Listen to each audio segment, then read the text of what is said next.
Terrible.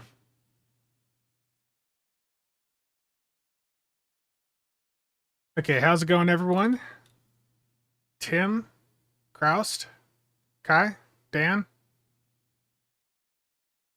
Bonk, Charlie, Apophis, Isaac, Roberto, Robert, Warpcore, Cheops, Mac, Micro, Maricat, Michi, NB, Bridger, Blackrock, how's it going? Weaponized Assault Penguin, such a great name. Bark, thank you for the Prime sub, very much appreciated. Singo, how's it going? Stuka, Spider. So the primary focus today is going to be on the event reward. To be perfectly honest, I'm not that impressed by the stats of the packlet and its accessories. As cool as they look, I just don't. I don't think it's worth the asking price.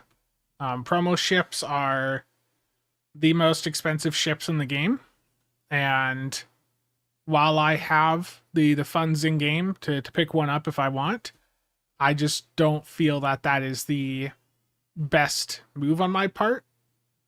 I'm gonna on this one. I'm gonna defer the testing of the console and trait to other people. Yeah, that's promo ships are just too expensive. Shame Tribble is I wish Tribble was up to date because I would just test it over there, but yeah, I don't want to burn resources on the live server for that. Gamble, terrible. Yeah, and exactly, Cheops, yeah. So the ship customization options, I put this in the pinned comment, but they got posted over on Blue Sky. So yeah, I am sharing my full screen here. So Suna put up a video showing the customization options, like when you hit the randomize button in the shipyard. So you can see there's the overall shape remains the same. It's just some elements change there. Dan, thank you for the sub 8 months in a row. Very much appreciated. Urs, how's it going? Nice. Dark Ghost. But yeah, the customization options got posted over on Blue Sky. I put them in the pinned comment on that video. But yeah, there'd be a few options for this ship. Maricat, thank you for the casual membership. Very much appreciated.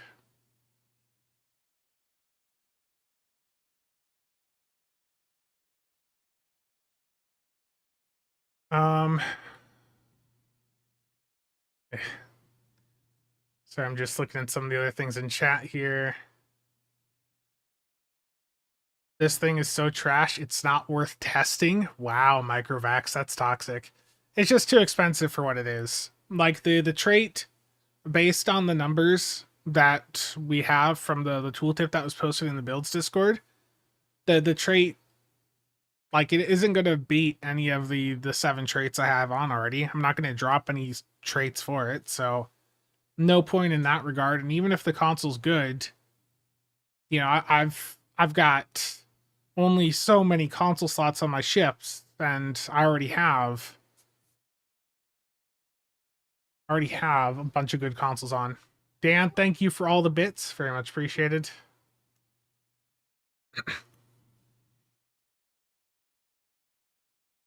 Yeah. So we're going to start off here with the first contact day event. Now, as I said in the news video the other day, the first contact day event is great because the model rocket launch TFO can be done on a character that has nothing, like a brand new character, a recruit character. You know, you got a character you don't have a build on, doesn't matter. Does not matter. This TFO, so accessible. Has to do at least 75k DPS to be worth slotting, yeah. There's so much competition for traits or for consoles right now. Traits and consoles.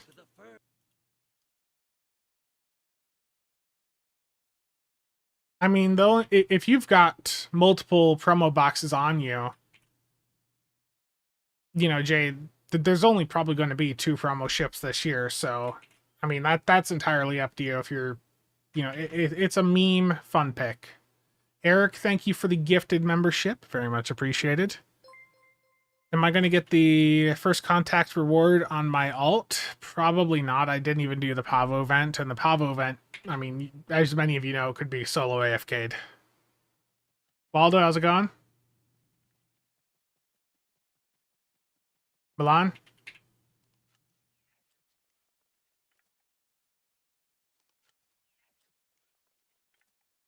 I mean, the model run or model launch. I can't English. It doesn't take that long. Looks like an extra part got separated from the pile. Mac, thank you for the 5 gifted memberships. Very much appreciated. I mean, you grab like one, you know, like one part from each area, and I mean, technically that's like all you actually have to do. Start a gifting war. Engine part. Take it back to your workstation. Terrible Cheops. This is footage of testing the clump ship, right? Metaphorically, it's sifting through trash. Oh, silly commercial.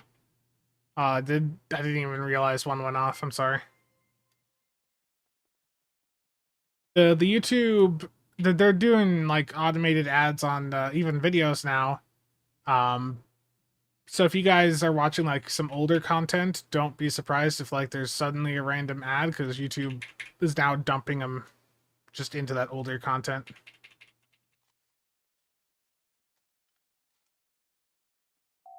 You found a stabilizer part.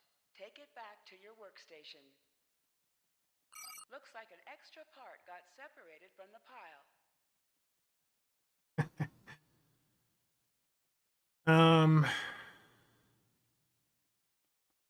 Yeah, you only need a single part, yes. But if I grab a single part and then AFK for 5 minutes while live streaming it's a bad look. But I mean, yeah, you grab one part from each area. I mean, look, I got two blues, 1 green. The thing is, like, going for all purple in this, you can do that, you know, if you're like bored. But the issue is it's all random. It doesn't matter if you have like a full purple quality the rocket there. The distance you go is still going to be up to RNG.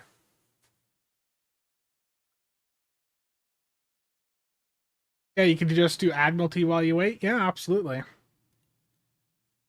Oh, this character's never done Admiralty. Oh, no.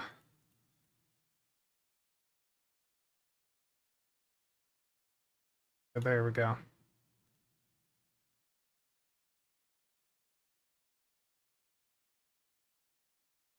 Yeah, I'm bad about Admiralty. Like, most of my characters have not even gotten up to level 10. Honestly, that'd be a good way for me to get some dilithium on some of these other characters. Just start actually doing Admiralty.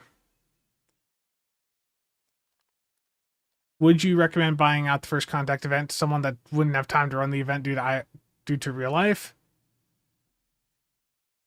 I would say Darkness, try to get as much done free to play as you can. The bridge officer ability, from what I've seen, looks to be pretty solid to have access to, but the hangar pet, from what I understand, doesn't seem to be the hangar pet doesn't seem to be super impressive. Yeah, I'm doing a first contact day event like run first, just to get the discount before I buy it out. I anticipate that this is the last event buyout that I'll be doing for the next couple of months, up until the summer event, which is Lobby.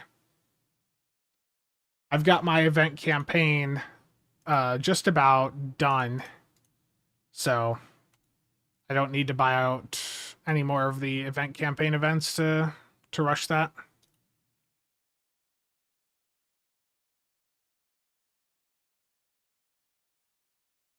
But yeah, it's this event is literally you just grab some parts and then you wait.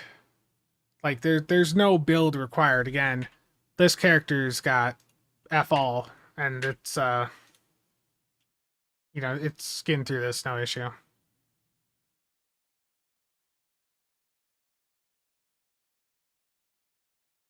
Starfleet King, stand ready for my arrival, worm. Okay. That's how's it going, Hicks? I've seen the spam of comments that you left. Now we get to wait here until I can do the next part of this TFO. You still have that dual experimental weapon? Show the new players how it's supposed to be done? I did. I grabbed a part from each area. Now the second the second phase is just do the little mini game to try and get some upgraded parts.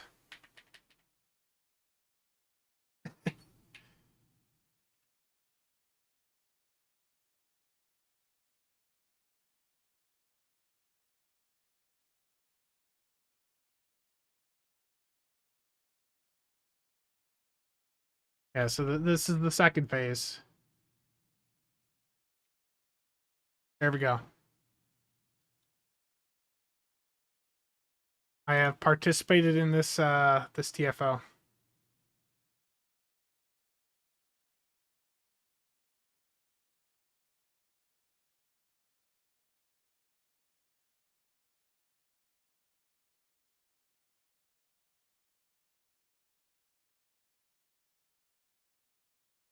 Nope. There's literally no point. There's no extra rewards from your rocket going the furthest. It is all RNG. Like this event, it's yeah, pointless. Like this TFO, the actual task you're doing. Like it doesn't matter how far your rocket goes, you're getting the same reward.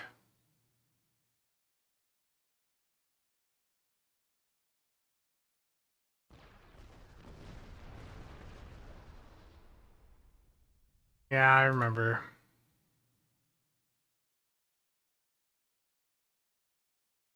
Cheops. Be nice. No bans quite yet, Cheops. There we go. Look at that. Look at how easy that was. So I got one daily progress. I got some dilithium ore. I got marks. And I got the first contact day badge box. And I have all of them, so I get to choose the 150k XP bonus pool.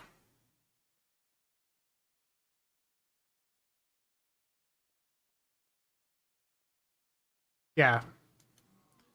So this is also a great event for farming these experience bonus pools. You get a lot.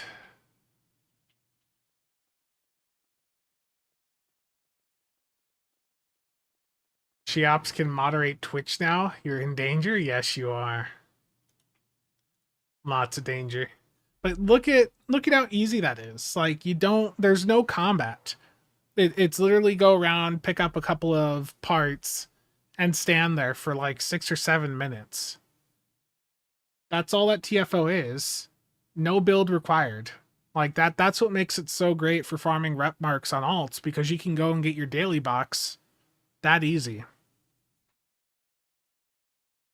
The rocket TFO's faster.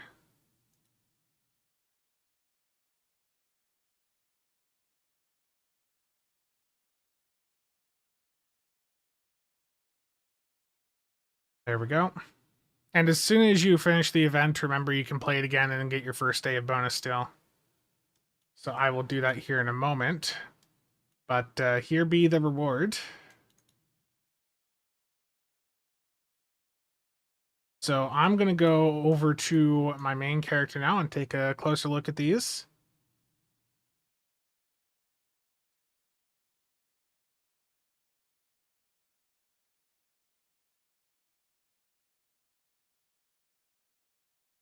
Yeah, that's what makes that or this event so great, and it's usually really nice when they have the Delta recruit alongside it. And From what I saw, there's no Delta Recruit active right now, so hopefully in the next week or so. Maybe they just pushed it back a week so they could launch on PC and console at the same time. I don't know.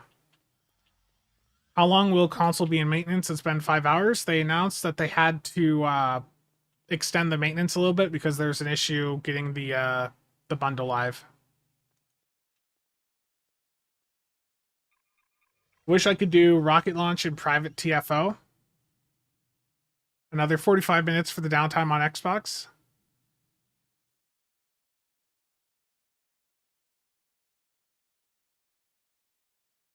Boss, how's it going?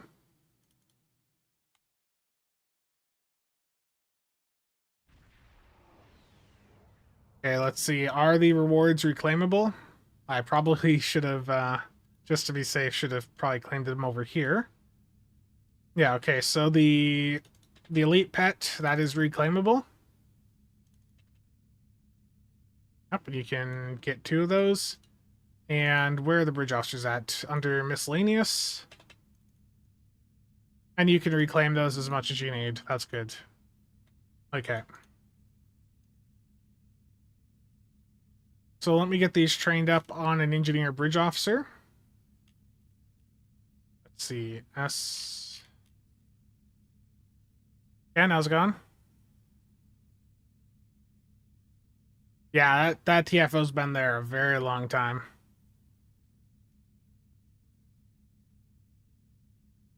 Okay. So this ability starts at lieutenant rank and then goes up to commander. So let me get a screenshot of this.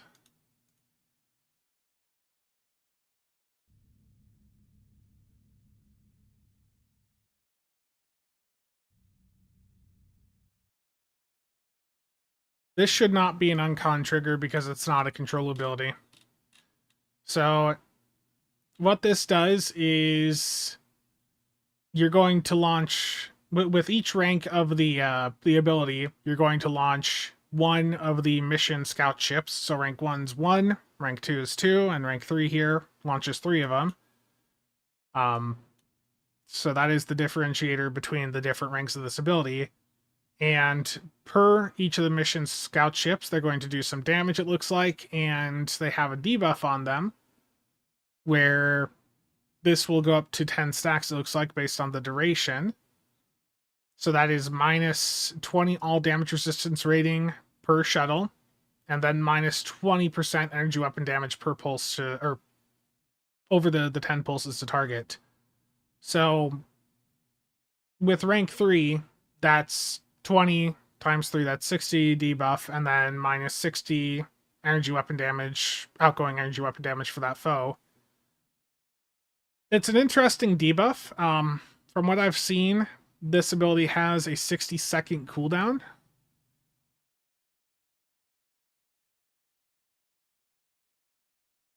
Missed you last night. I have a DOF prom. Yeah, I tabbed back in. I think it was around like 10. I tabbed back in and you'd already logged back out. So yeah, the bridge officer ability here, it's interesting, but this is a single target debuff and it's got a 60-second cooldown. So I'm going to slot this on. I'm going to slot 2 of these on real quick just so we can see. Or, yeah, I'm going to put 2 on, then we'll go into some combat so I can see that cooldown in action. Okay. They're both at the bottom of my tray. Do I think the R&D promo pack being on sale is worth it to get a ship? C. I think if you really want a promo ship, you know, figure out what you want and see if it's in a MUDs bundle. Because a MUDs bundle at $150, you're getting that promo ship on account-wide unlock, plus some other ships. That is such a better way to go cost-wise, as expensive as those MUDs bundles are. The gambling mechanics in this game are absolutely garbage. You can open $200 to $300 worth of these packs and come out with no ship. Compared to Let It Go, which in the same time frame would be minus 80, yeah. Okay. So I'm going to go into a patrol quick, just a wanted, and I'm going to test this out. Let me get the combat log started. Net graph. Let me get Oscar open.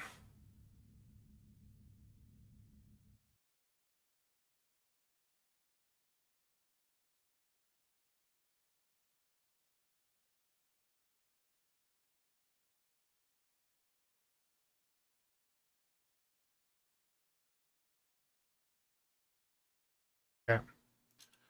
Is there a difference between the Garrett pet ships and the scout ship? Yeah,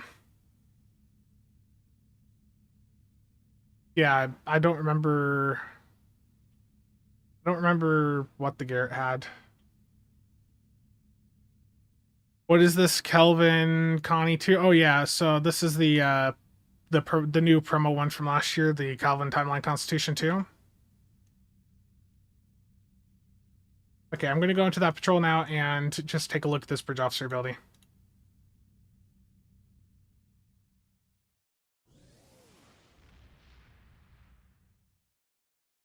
Yeah, those old boxes, some of them are worth actually quite a bit, Thomas. Have I even flown the ship yet? Yes, I set it up and leveled it up last night.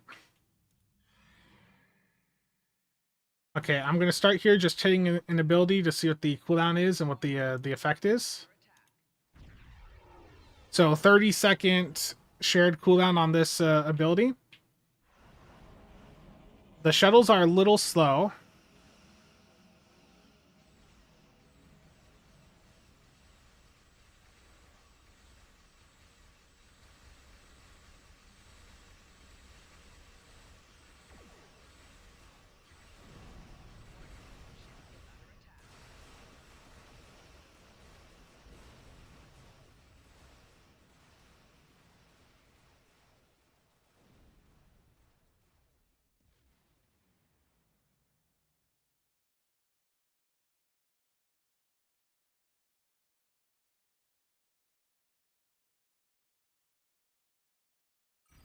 I'm not a fan.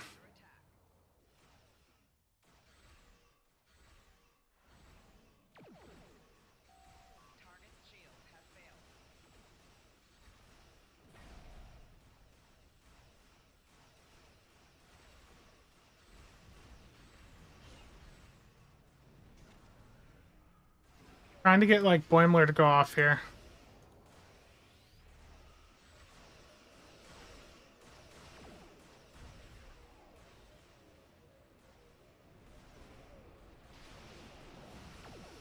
Yeah, so like Boimler's not resetting the cooldown of this ability down to its minimum.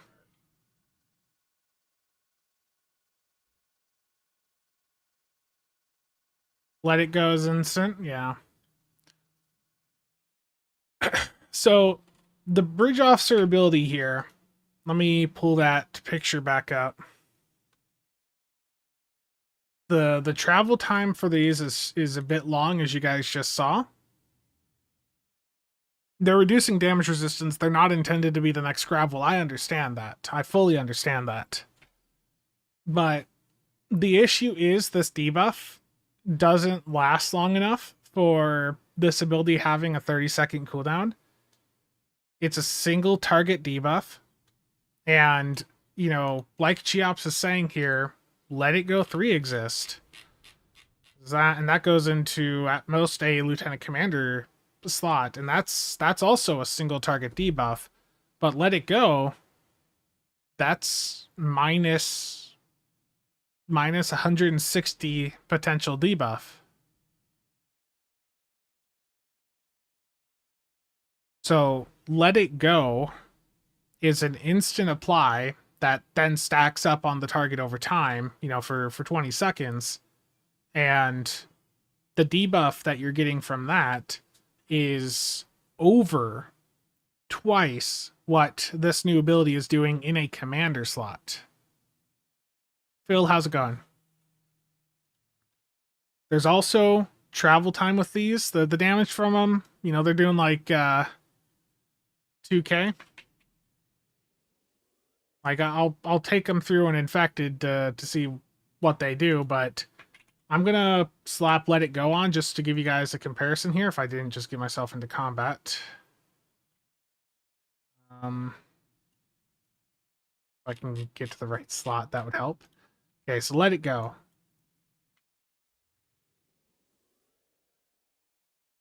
Okay.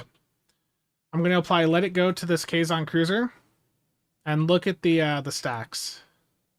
Actually, I could do both at the same time.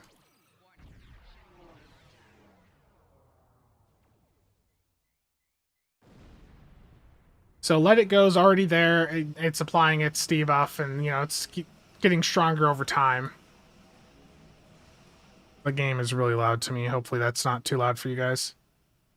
But yeah, Let It Go is just such a stronger engineering debuff. I guess, I mean, technically this one can last a smidge longer, but Let It Go is just so much better. Do you hear no game sound?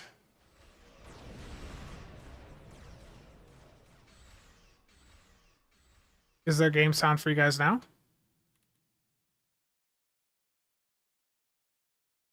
You hear no game sound?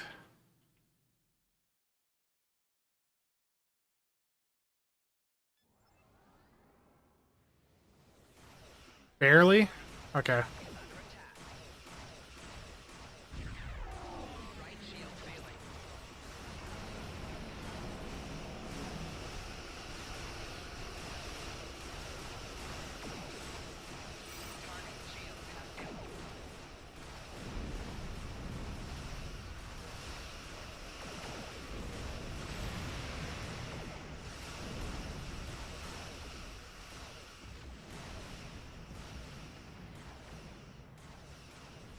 Bring the boom boom. So yeah, just looking at this ability, I don't think it brings in enough debuff for how long it's there.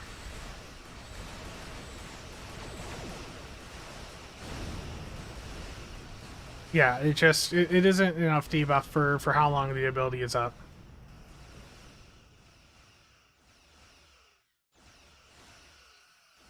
I mean, Phil, I didn't.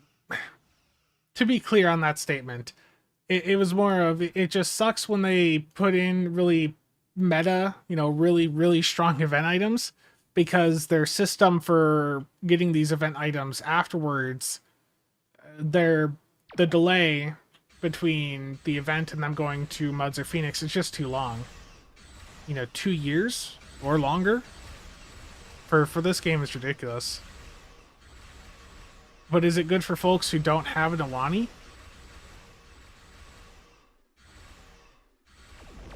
I mean, it's something. It's another engineering debuff. You can stack it into a commander slot on like a build that is like a way too inge heavy, has no specialization on the commander inge. It's something else to run in the commander slot, but it's a single target debuff. It is nowhere near the level of debuff that Type 7s provide. I mean, John, I personally wouldn't skip it, but yeah, it's definitely not the strongest of the events.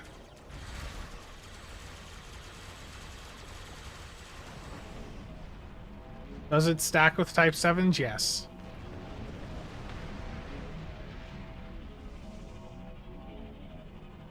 You have entered an... Looks like our Okay, flight let's got finish there to notice this us. Let's go patrol over now. and ask if their boss might come out of hiding.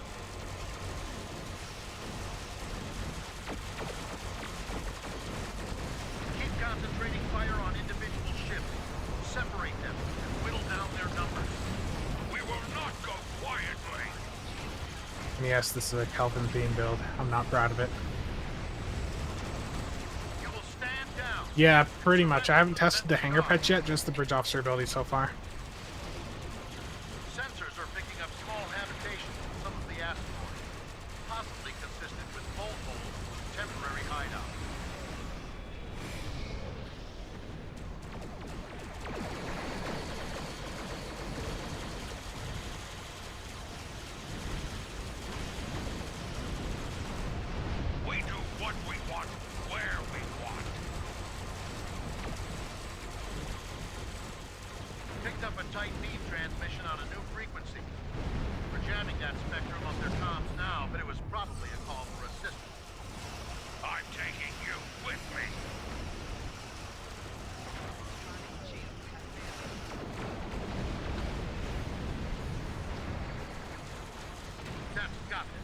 Excellent. There we go. We'll send over a pacification party to take the suspect into custody. What is that red orb ability? It's the console from the Kelvin Connie too. This is the promo ship that dropped this time last year. Thank you for your assistance, and welcome to this sector. Yeah, it's a single target debuff. Like, I think at a high performance level, like we're gonna add this onto the Suliban Silix for like the record runs, but as for whether this ability is going to be worth it for someone, you know, just doing like random elites, probably not. Gusty, you can use I'm forgetting the name of the tool. There's a tool out there. I've covered it on the channel in the past to remove some of the effects on the PC version of the game. Peak choice for random advanced, terrible. So yeah, the new bridge officer abilities, I think the single target debuff will prove valuable for some niche builds, but yeah, for general gameplay, I'm just not very confident. Now, as for the new pets, let's go to a different ship here. I guess the Ark Royal will be a good test. VFX spam is the best part of this game. Yeah, it's possible they could listen to the feedback. Absolutely. So here is the new Hangar pets, the Elite Federation mission scout ships. They have 2 Omni 360-degree phaser beams there, which I guess the Omni part of that wording covered. Then they have some Omni Photon Torps, Tractor Beam 3, Aston Beam 2, and they are noted here as being faster than standard runabouts. You can have 4 of them out per bay. Is the T6 coupon for the PS5 already dropped? The T6 coupon from the anniversary giveaways? That was a couple weeks ago. Charlie, how's it going? Any chance the ability can be buffed by pet traits? Oh yeah, I was going to test that. We'll take a look at that here in a moment, but I'm going to do an infected run quick with the new Hangar pet. So infected elite public queue. Gonna do 1 bay of type 7s and 1 bay of the new Elite Federation mission scout ships just to see how they stack up. You get the Garrett today, so it's a big day for you. Nice. Johnny, how's it going?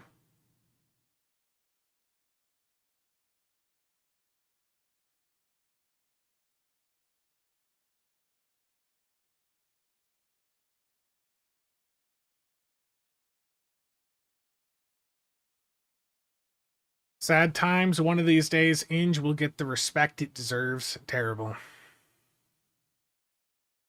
Can't have that. Yeah, how's it going?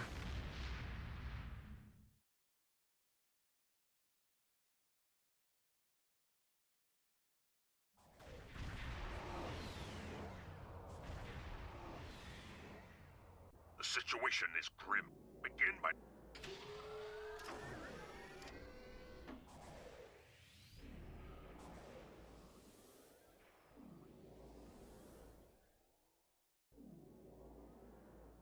Yeah, pretty much.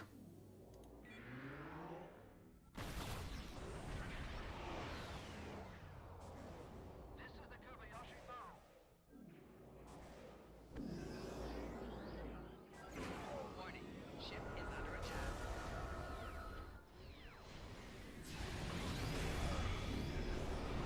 Scanning the nanite transporter. Got it. Difficulty activated.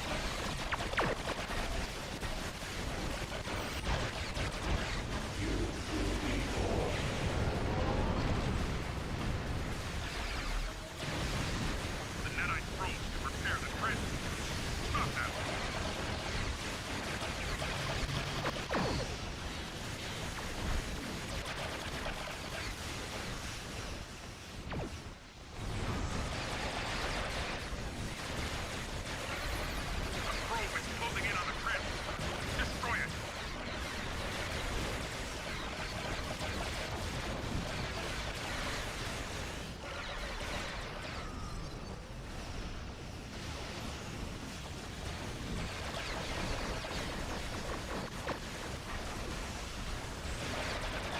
DPS for misfire.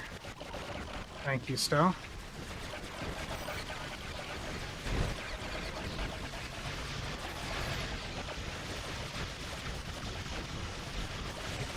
Lower decks are the meta now.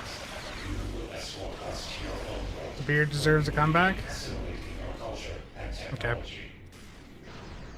Let's see how the pet did. Yeah, the giveaways for the anniversary are in the week leading up to it, yeah. Yeah, so that was this time last month.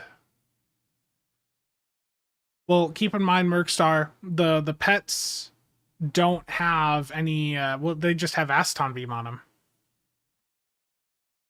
So, looking at the numbers here, let's see.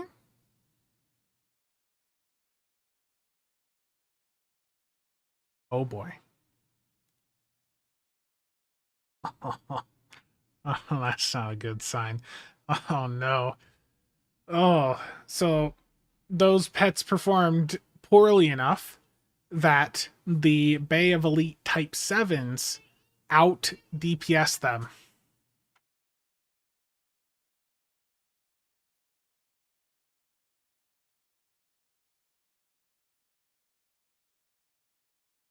Is no good. That's an appropriate name for this situation right now. Thank you for the Prime sub. Very much appreciated. Scuba, thank you for the Prime sub as well. Very much appreciated. On a more positive note, good to see them at least trying new things. Elite Hangar Pets and a BOF manual to summon more is a cool precedent, yeah.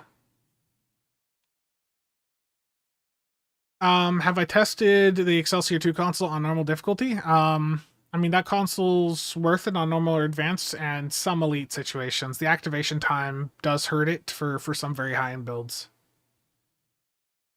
So runabouts then, yeah. Was I running SAD or any pet buffs? I did have SAD on. I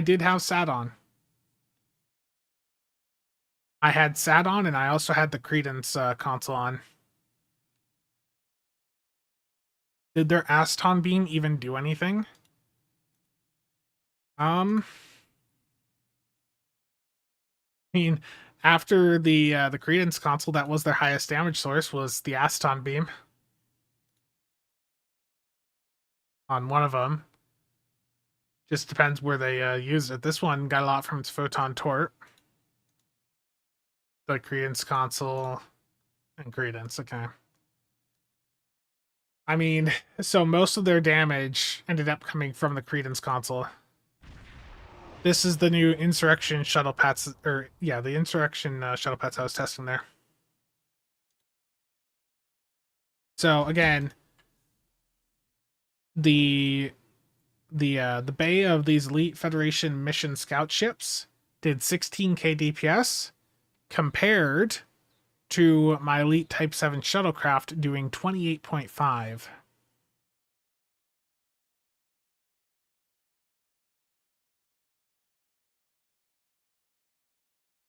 What do the pets look like? Let's take a look here.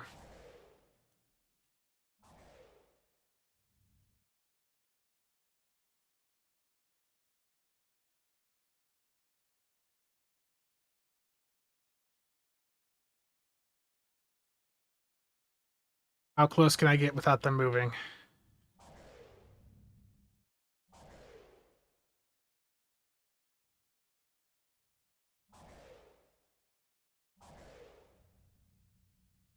Yeah, so it's the shuttle that Data was in Insurrection.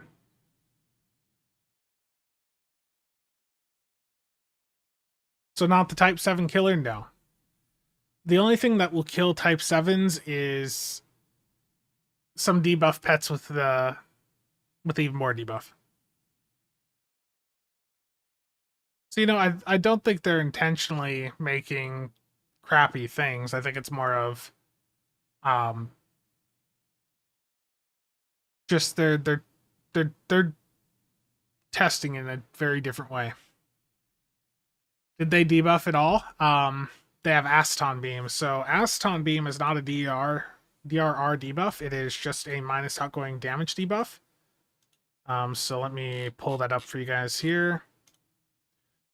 So Aceton Beam, they're running, I think it was rank 2 of it, so that is just doing radiation damage, and then it's debuffing the outgoing energy damage from the foe.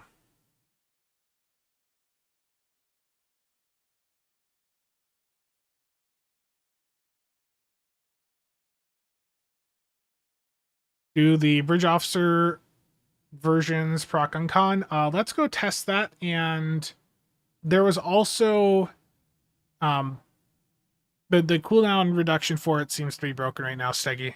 But it seems to have like a 30-second shared cooldown if you have 2 copies on. So I'm going to swap ships and let's test that ability just a little bit more here.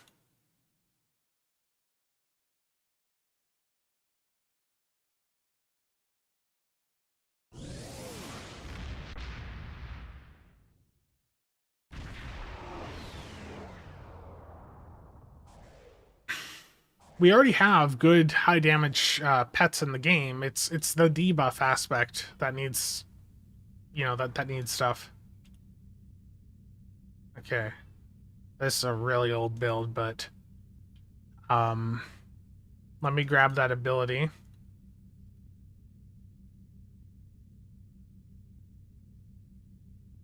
And if these are buffed up by pet buffs, we'll see them immediately get the thing on them for the Hangar Craft power transmission console buff. I'm going to go into a patrol end. We can take a look at that here.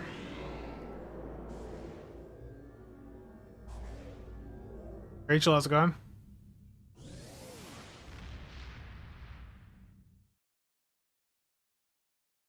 How do my loadouts even work on these old builds? I have no idea. You just haven't opened enough Phoenix packs, Ed. That's what it is.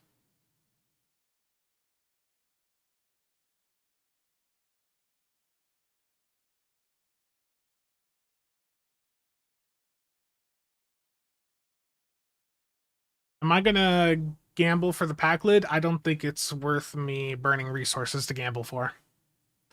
I'm not saying I'm never going to get the ship. Like if I see one pop up at a decent price on the exchange, I'll probably grab one just to mess around with the console. If I hear that it's any good. But I just you look at the stats of the ship. That's one of those ships where if I pick it up, I'm going to fly it for an hour on stream and then I'm never going to touch it again. Like, I don't want to burn resources on that. So, with what I'm doing right now, if these, if the Bridge Officer ability is buffed by Hangar buffs, I'll see it just looking at any of the shuttles.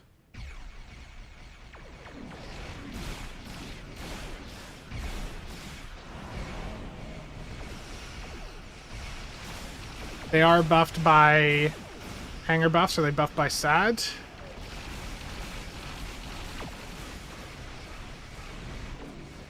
So they're buffed by the Hangar Craft consoles.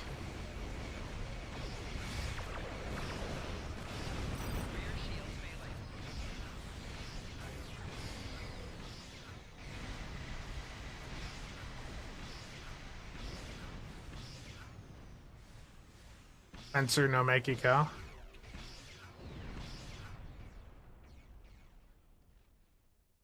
Do I have SAD on the build? Yeah, I do.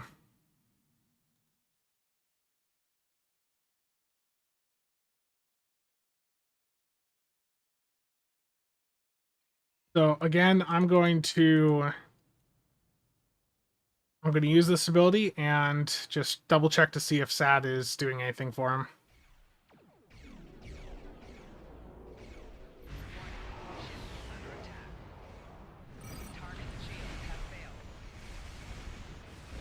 Okay, as soon as they get close to me, they get buffed by the Hangar weapon consoles, the advanced engineering ones there. But I don't see them getting like a fire at will or CSV when I activate SAD. And you can see my other pets do get that. They're also not getting strike group authority from the Hydra. So the only Hangar buff that seems to be applying to them right now are my Hangar Craft power transmission consoles.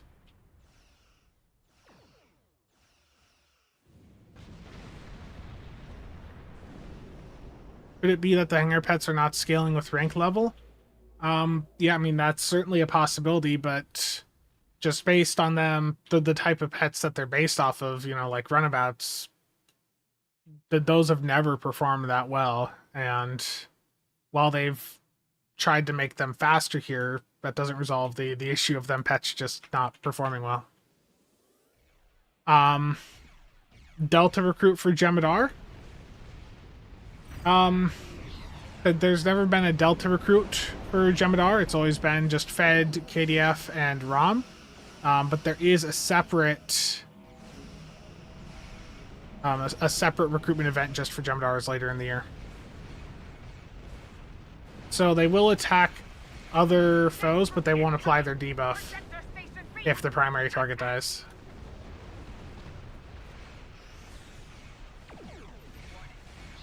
Yeah, I don't think the bridge officer ability does enough for general use. I think for like really high performance stuff, we're going to use the engineering bridge officer ability on like Silic support setups, Silic side nukers, stuff like that, where that extra debuff is going to be handy, even if it's not that much.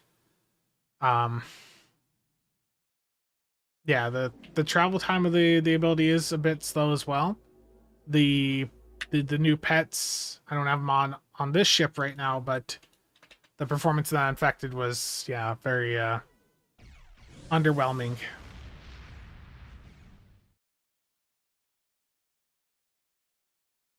But they don't set off the glorious Uncon. Oh, you know, I didn't actually look there. My bad. Just to make sure, did I have Uncon on? Yes, I do. Do I have a clicky console on? Yes, I do. Okay, let's go back in and just double check that.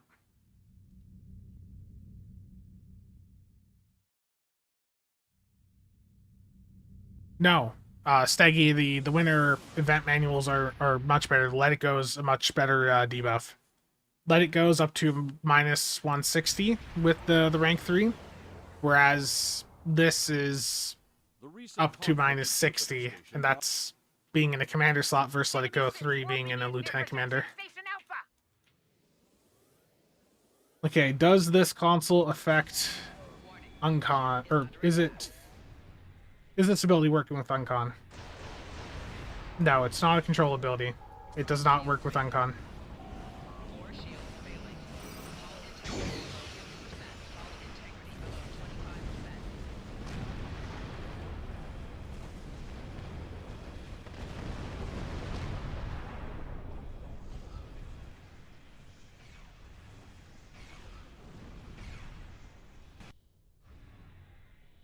Yeah, well, I don't know what to tell you, Gibbs. Fundus, how's it gone?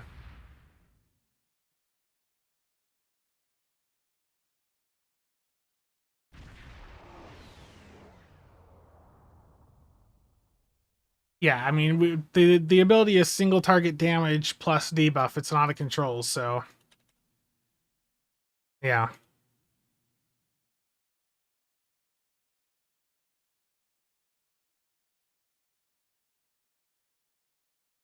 Morning to you as well.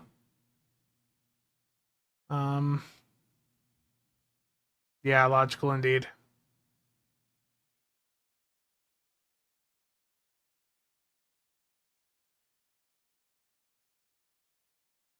How damaged can you get your ship? Not enough. I need to damage the ship even more. Damaging the ship is good.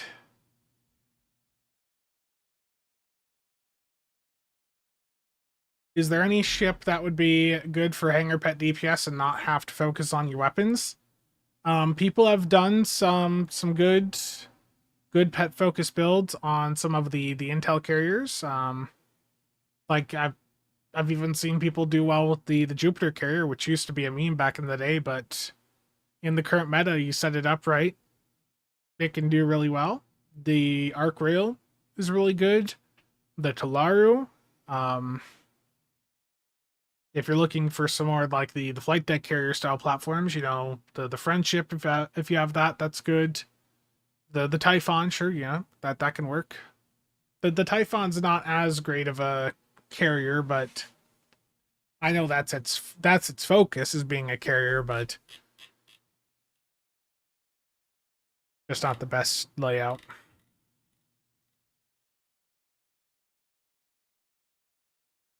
Xbox maintenance extended to 9 p.m. UK time. Oof. Would the universe be good? The Romulan one. The Romulan one is good with the Romulan drone ship pets, like really, really good. The issue is the drone ship pets can only be used on a couple of Romulan ships. Carry her? I don't even know her. Oh, terrible. A Packlid club ship? Why? People have been asking for it. People have been asking for that for a long, long time. What phaser beams do I prefer for a FAW DPS build? I mean, honestly, that's entirely personal preference. You know, pulse phasers are the current flavor to go for. I've also always liked the Kelvin phasers, which is what you saw me use in the Argala before. Which is better, Arc Rail or Friendship, if you could only have one? That depends on on the specific sort of build you're going for. I think the Arc Rail's the more capable platform, but the Friendship does certainly have some good use cases as well.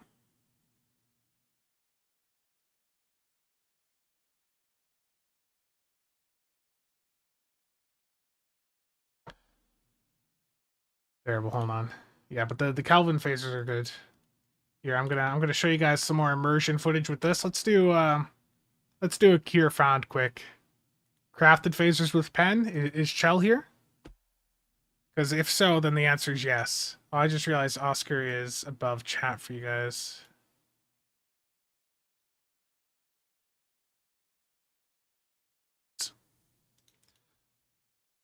I didn't realize that was over chat.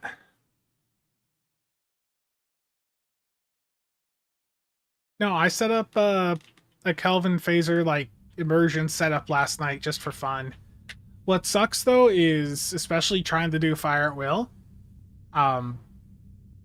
we really need more wide arc torpedoes. Honestly, I want like a full 360-degree torpedo for fall for ETM. First, Amici fell to theme building. Now Spencer. Look what the servers have done to us. Hey. Any meta impact of the new promo ship? Probably. I mean, probably not, Phil. I mean, in theory, the extra power buff could be cool on supports, but we're not popping promo ships on our supports for that. There is a limit to how far we're willing to go.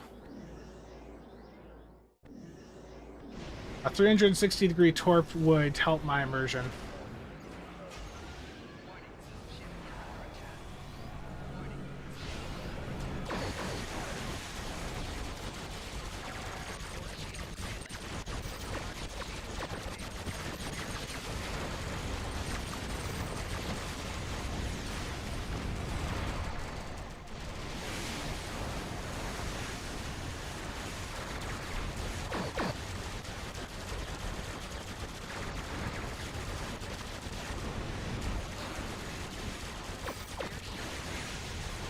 Terrible. Can you have multiple copies of the Kelvin Timeline Torp on one ship? Yeah. Oh, I died. That hurt. Oh, we all died. We're gonna fail this one, aren't we? This disco ball is so immersive, it really is.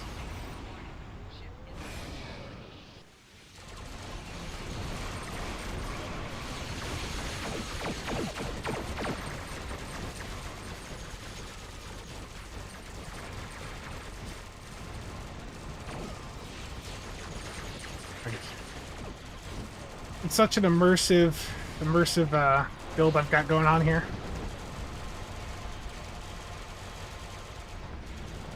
I just wish the Kelvin phasers. I wish there had been more versions of them, like dual beam banks, cannons. Like that was always disappointing with them, and of course no Omni.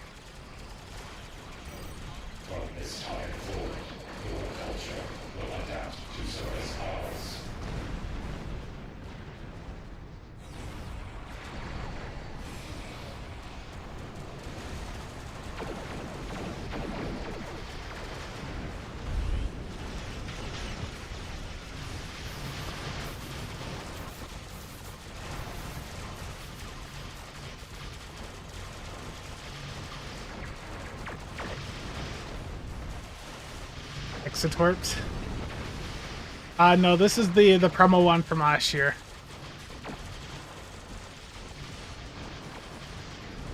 Look, I'm not right now. I'm not selling the clump ship. I'm selling the Kelvin Connie too, aren't I?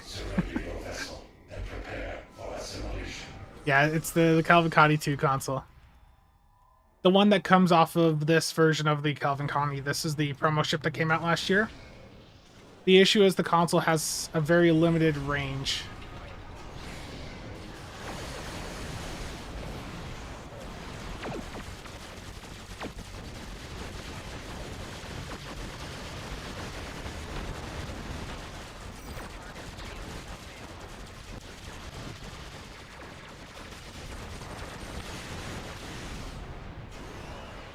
Static electricity ball, but yeah. That red effect there, the red ball is the Kelvin Connie 2 console.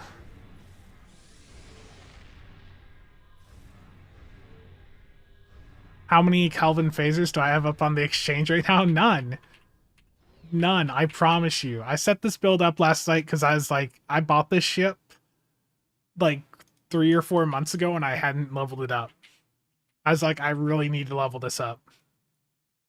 What's with the forward, backward movement? It's just keeping my defense up. I prefer to do that rather than just sitting still. Is that console just like a red version of the pink Galaxy Orb of Pain? Yes. Yeah, that console is the proximity-based anti-opposition emitter, PBAOE. Plus 21.4% phaser damage, Cat 1, and plus 14.3% flight speed and turn rate on the passives. And then the clicky is that big red ball that you guys saw there. And it does phaser damage to foes within 1 kilometer of me. And small enemy targets are vaporized on contact, like mines, torpedoes, fighters, etc. You're immune to kinetic and phaser damage while it's active. And plus 50% flight speed and turn rate. Yeah, so the reason to go back and forth is because if you sit still, your defense stats, tank. Whereas when you're moving back and forth, you're able to keep them up. What percent of ships in the game do I own? It's a high number. It's not every ship. There are ships that I have skipped because I just didn't think they were worth it.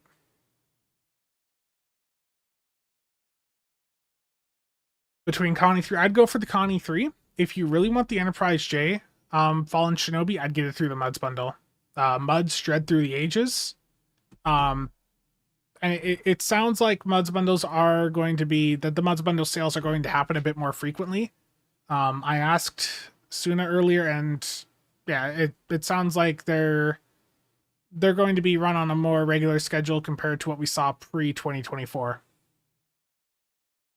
Are there ships that are impossible to get now?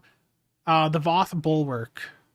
That is currently inaccessible because they took it out of the Phoenix store. And that is an old promo ship.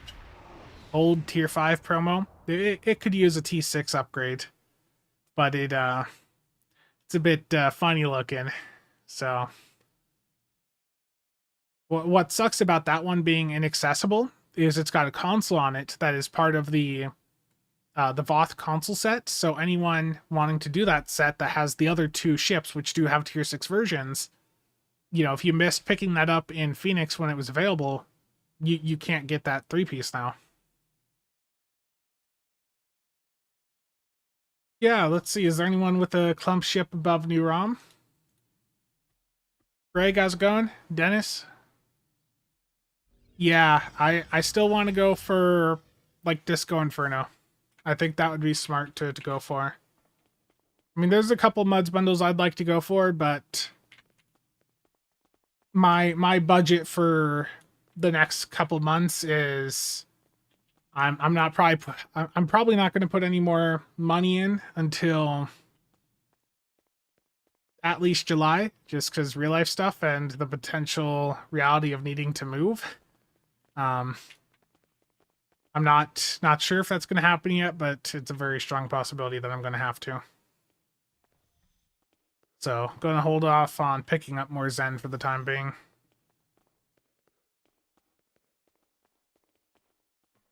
Do another fundraiser stream. I mean, I might when the when it comes time to do a move, but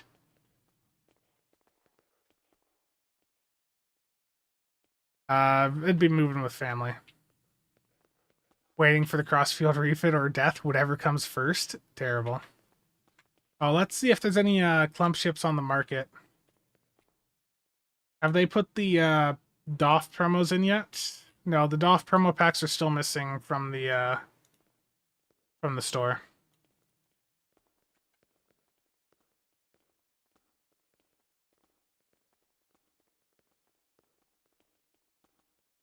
Let's see here. I'm just checking the market in general right now.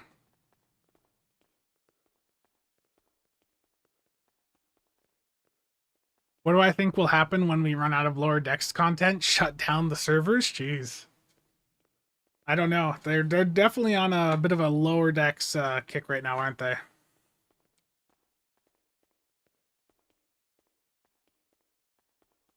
Yeah, they are. Yeah, there's a lot of Strange New Worlds ships for them to add. Okay, so let's see.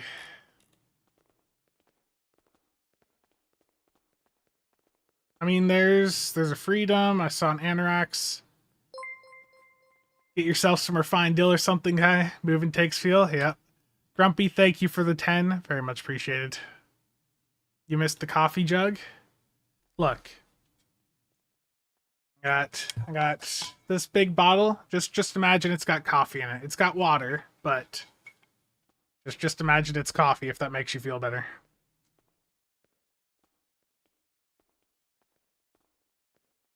As a lower decks fan, I just want a single lower deck ship in the C store, please. I mean, there.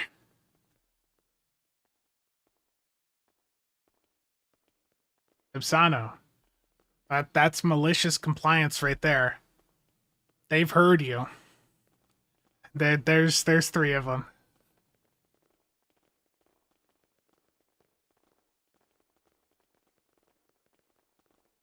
The legendary Valdor too, yeah.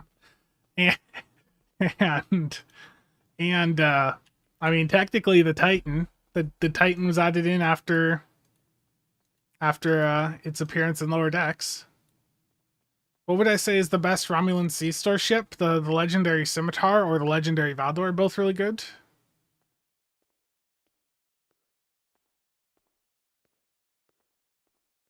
Yeah, the issue for the non-fed factions is a lot of their best Sea Store offerings are now locked behind the legendary barrier.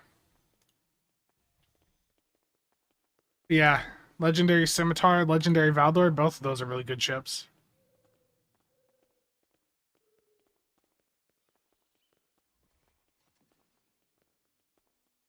The Derderpedex is better now. I just said that without even thinking. Derderpedex, yeah, it's better. It's better now in the Isomag meta, and it's just gotten better over time. Dark Eddie, how's it going?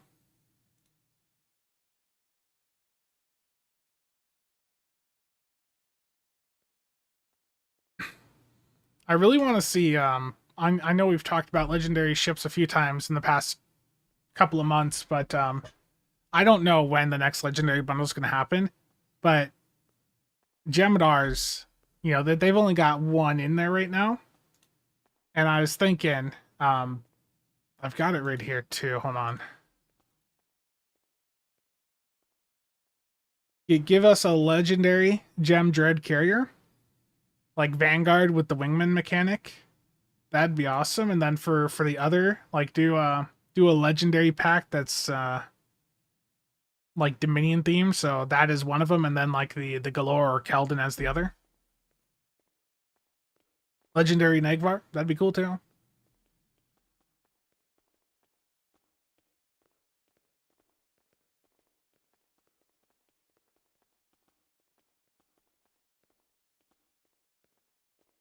Add at the worst time. I'm sorry.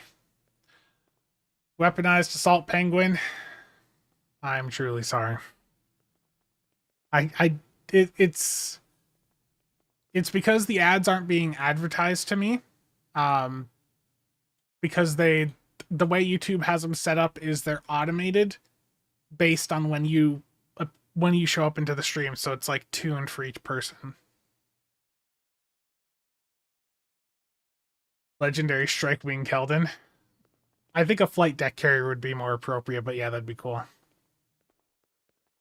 Yeah, legendary Breen ship would be awesome. So I'm gonna sort by descending order again. Just seeing how many promos are on the market. The issue is some of these promos have, you know, MUDs bundles where it makes more sense to get them that way. Like the Discovery Flight Deck Carrier, you know, for what that costs, just get the MUDs bundle. Like unless you're just flooded with EC.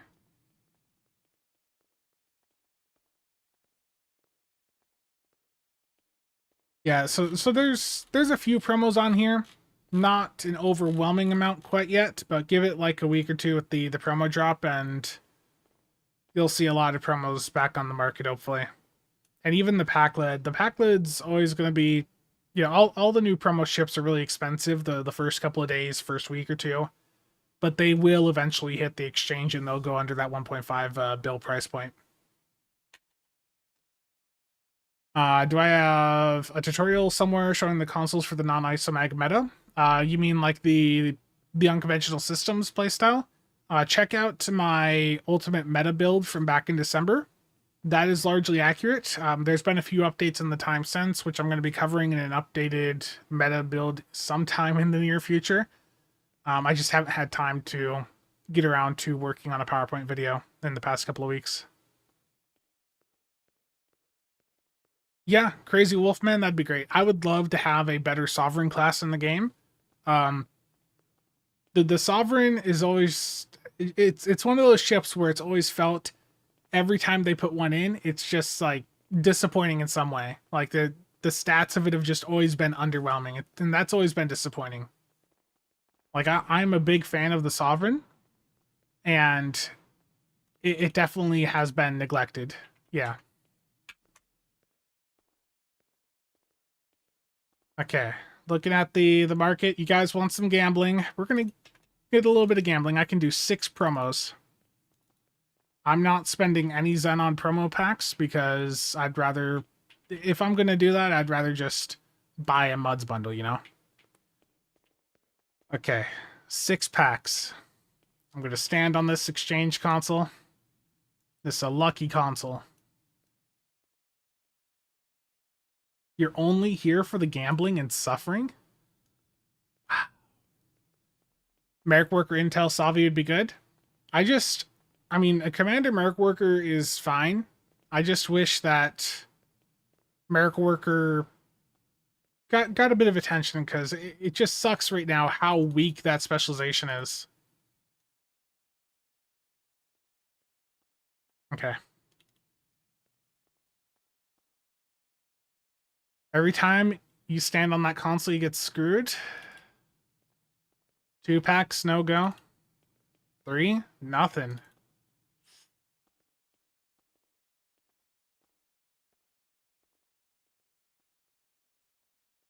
You see, it really is a bad move to open these packs. you know, as I've talked about in prior videos on the past, or prior videos on the channel in the past, it is a really low drop rate for these promo ships from those packs. You're talking about, what was it, like 1%? The best sovereign at this point is the incursion. I mean, right now I'd say the best sovereign is still the legendary. Where is it?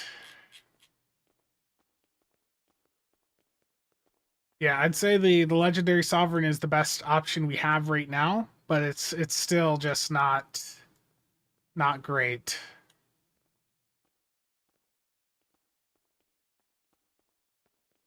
And remember the sovereign, I forgot, it can use the Lamar skin. The Lamar the Lamar's not the worst thing ever, it's just not,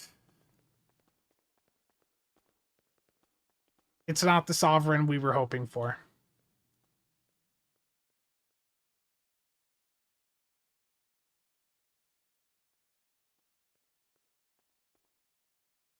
Also, I'm probably one of the few people that really likes the skin on the sovereign, the Imperial. I think I've told you guys this before, but this is the only model I actually got a 3D print of from GamePrint back in the day when that service was still around. I like the armored look of it. Looks really beefy. Intriguing. Thank you for the casual membership for 26 months in a row. Very much appreciated, man. I think it was just like the 5-inch model. Like it was like 25, 30 bucks. The hell is that spine? It's armor. It's heavily armored. You don't like it? To be fair, that's probably the part I like the least of it. I think like if there was a remastered version of this, make it like a pod like you see on the Lexington. That'd be cool. Like a mission pod style thing there. Wow. Honestly, it looks like someone was trying very hard to learn how to model things. That's brutal. Probably it's from very early in the game. That is like the Imperial skins from like year 1, year 2. So yeah.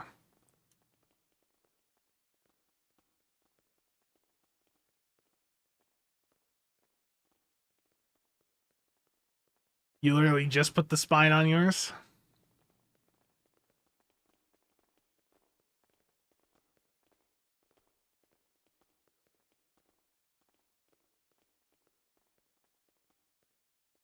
Yeah, Phil, I'm curious to see how that all plays out. Yeah, they said there was a delay over on console. So hopefully not too much longer for you guys.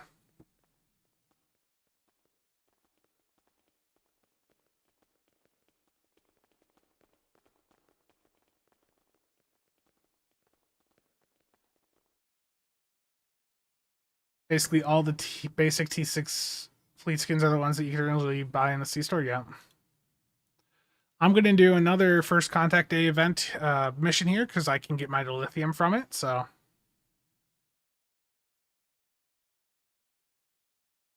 I can also do Admiralty here. Perfect. I'm going to go in and do another First Contact Day reenactment, just public queue. Again, guys, you know, even if you're like a brand new player, farm this TFO. Yeah, it can be a bit boring. Turn on, you know, like if you have another monitor, turn on a TV show, turn on a movie. You know, just grind this patrol, grind your rep marks. This is just such a great way to farm on a new character without needing to have any build investment.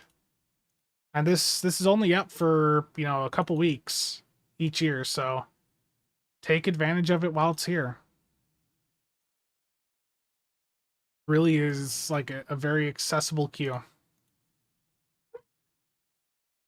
Got to run to the store. See you around, Eric. You did Synthwave and a Deimos. Oof. Plus, the XP boosters are good for new alts. Absolutely. Need a sovereign in the Nebula style. If you want to make a lobby ship giveaway, you'd be willing to donate that? Yeah, yeah, absolutely. Let me get some parts here and yeah, it is a very easy TFO to do.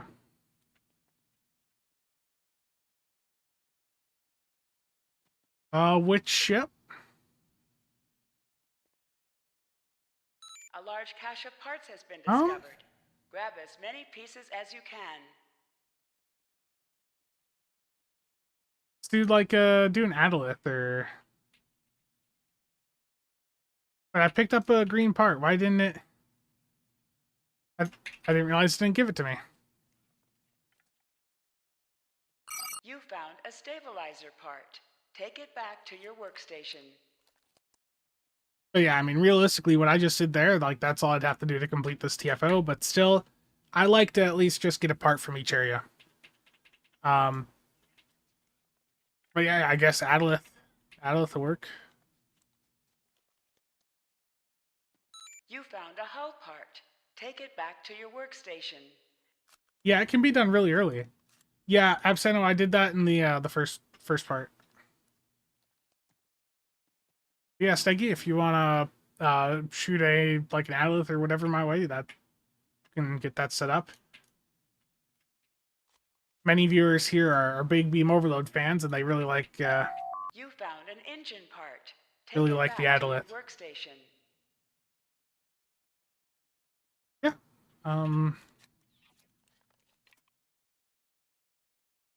With the ad, of course. But yeah, that's all you have to do for this TFO. Like, minute or two of work. You can do more if you want, but it doesn't matter. This engine part wasn't useful. Keep searching. Nick, how's it going, man?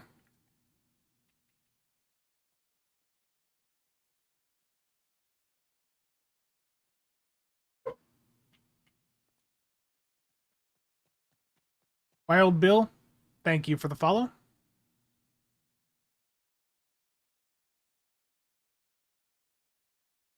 We need more Reliance, more Mirandas? No, terrible. We do not need more Mirandas.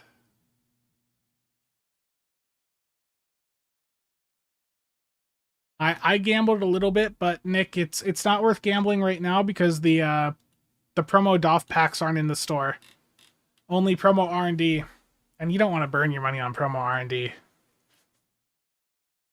If you're gonna spend money opening promo packs, you want to go DOF. You want to go for deltas or just the DOF 4 packs. You can't moderate Nick. I know, terrible. But you know who can? That's right. I can.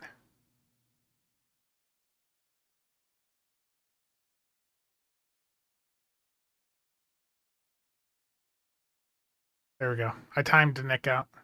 Did I get it? Steggy? Yes, I did. Thank you. Let me get that giveaway started up here. Does the new skill power change target when the target dies? No. They'll still fire beams at other targets, but no. Okay, so there's a new giveaway going up in the CasualSAB Discord, courtesy of Steggy here. Steggy, thank you again for that. So let me get this going here. If the bot decides to work.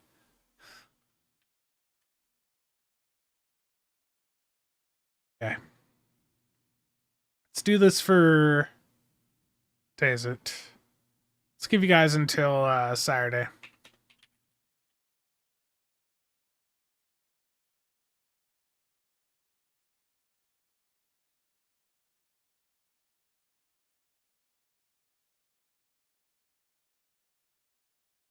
Yeah, Segi, thank you for that. That giveaway is up in the CasualSAB Discord giveaways channel for a tier 6 in the Adolith, courtesy of Steggy. Thank you.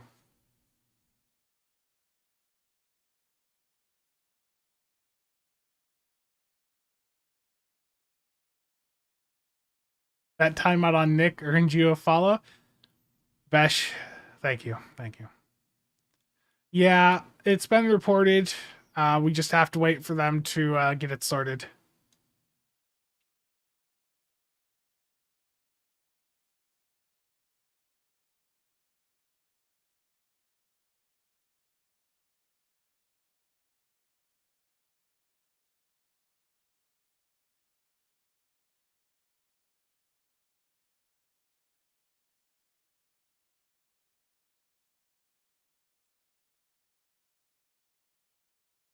Yep, just gotta adjust all the parts now and wait a little bit longer. Okay. There we go.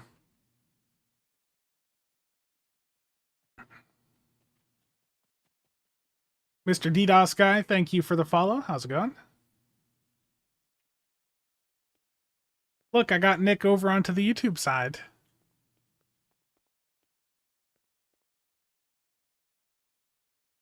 The Candyman, Spencer Casual, Davis Jr.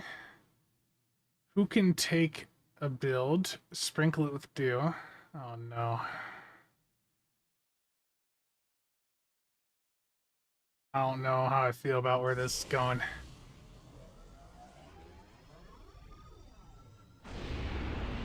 Terrible, you're going back to sleep? Yeah. Hopefully they have your Delta packs available again by the time you wake up.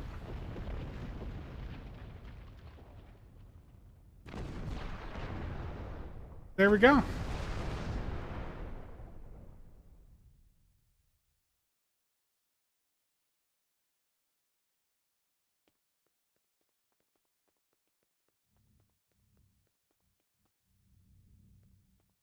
And as soon as the timer goes down, there it is. So now you can get your next daily mark box, and look, you can get your competitive rep here.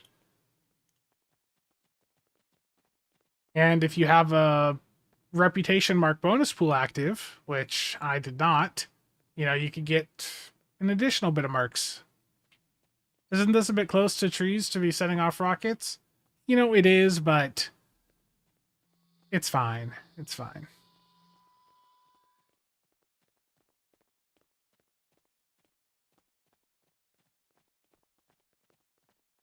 Can I educate on how to properly use the jump console and the button to deselect? Because no matter what you do, it keeps jumping to the target. So I covered that in the recent meta update video, the one from like January.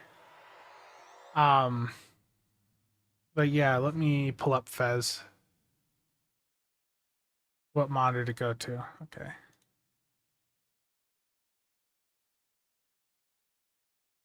Let me go to the right character.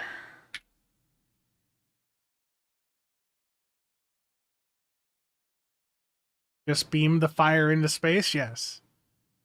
Or just, I mean, it's the future.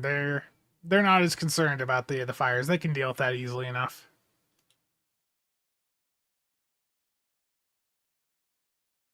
You have done as in the video, and your ship jumps anyways. Is the new stuff good? The new hangar pets are very poor performing. The bridge officer abilities, it's going to be a bit niche because they're single target. Are Delta packs bound to character when opening? No. Not unless you have a restriction on your account, then they'd be bound for a week or whatever, but the Delta promo packs, those are going to be, you could sell them right away. There's quite a few market players that just strictly focus on the Delta promo packs because they are the most desirable. Just because the crit doffs come from those and traits like Scramble Fighters. But yeah, it's just, you gotta wait for them to be in the store. Okay. So in order to make the console not jump, you need your control settings here to click, unselect, or what was it? Only attack if target selected. Turn that to off and select auto target on attack. That needs to be off as well. So those two need to be turned off. And what I've done is I have a keybind here. And which one is it? Okay, mouse button 5 for me. It'd probably be different for you. And this might be a little small, so let me zoom in on it.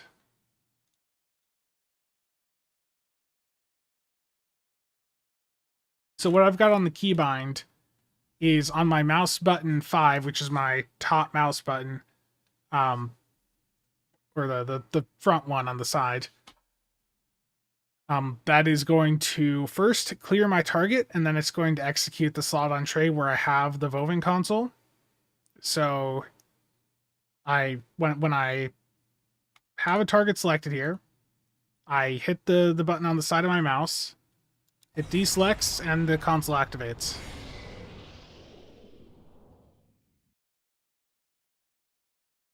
And then I use the console without teleporting. Again, you got to have those control settings set up so you can attack without having a target selected, and you don't auto-select a target on attack.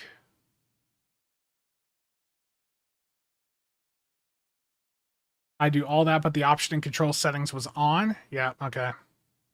Yeah, fix that and your life will be easier.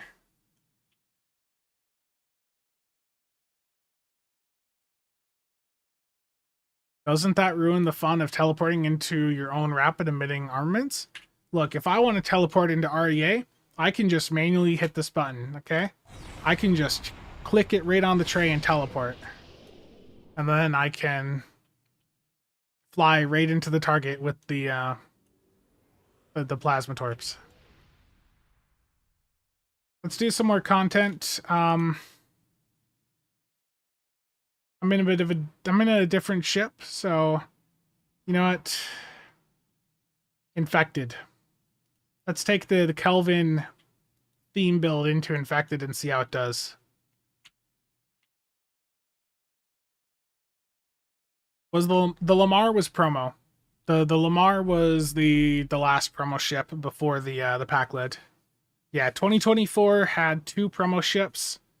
The Lamar and the Kelvin Timeline Constitution 2, which is what I'm flying here. This is a ship that I was not very fond of when it released. I was very critical of it because it's very similar to the legendary one. But I just wanted to play around with the console and the trait, to be honest. And in January, there isn't typically a ton of lockbox stuff going on until very late in the month, so I figured, why not go for it? The situation is grim. Yeah, this is a fun build.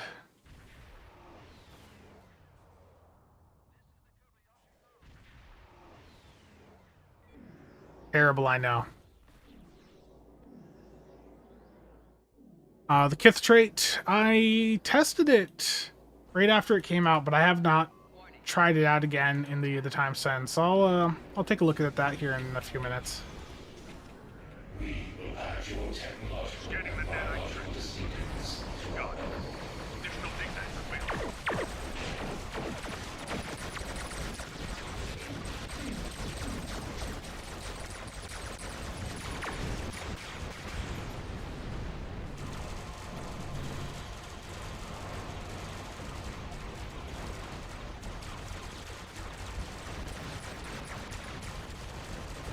The Netite probes can repair the transporters. Stop them.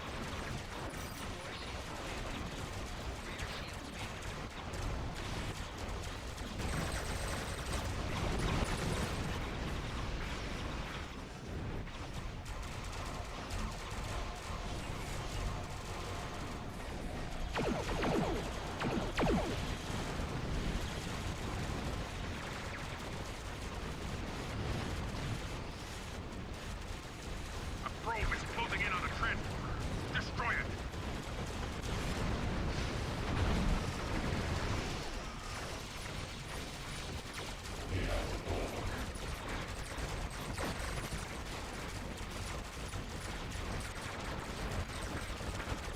Go.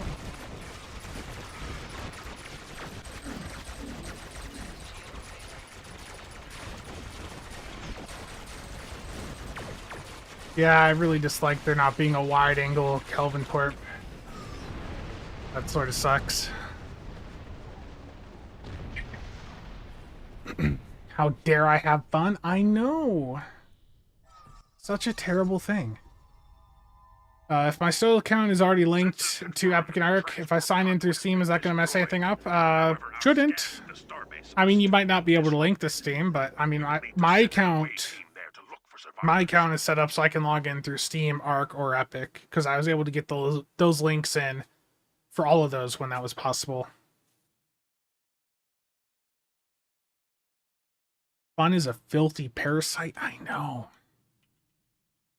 But yeah, the torpedo I'm using now is the quad Kelvin, the quad micro off of the jellyfish, the Vulcan jellyfish, and the issue is it's just 90-degree arc. You really want 180-degree arc for a fob beam array setup.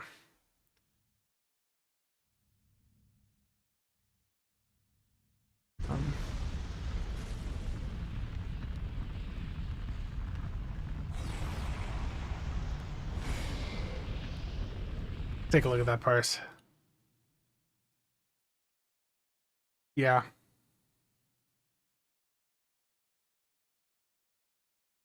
Not for Kelvin, no. What? We've been sleeping on this console? Jeez. Proximity-based anti-opposition emitter did 134k there? What? I did not expect that to be up on top. I'm going to be completely honest. That did a lot to some of those targets. I did not. I've never actually parsed this console before and it infected. Okay. That's interesting. I don't know how consistent that is, but yeah. Nothing else really standing out here. But that was unexpected. Also, the Vengeance broadside console. I wish that was better. Like, in total, that did 8k. Like, right around 8k. Compare that to the new broadside console off of the Corolla, which did 134k. 8k versus 134. I would love the Vengeance console to do even 10 times what it does now. I would run that on so many builds. Just add a 0 to the end.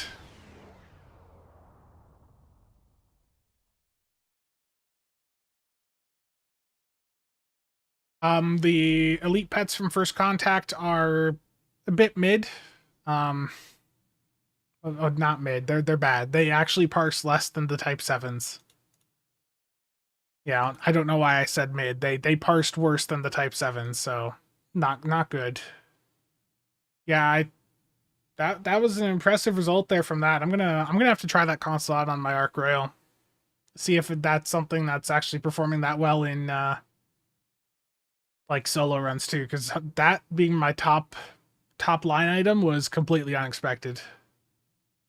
The downside is it's 1 kilometer range.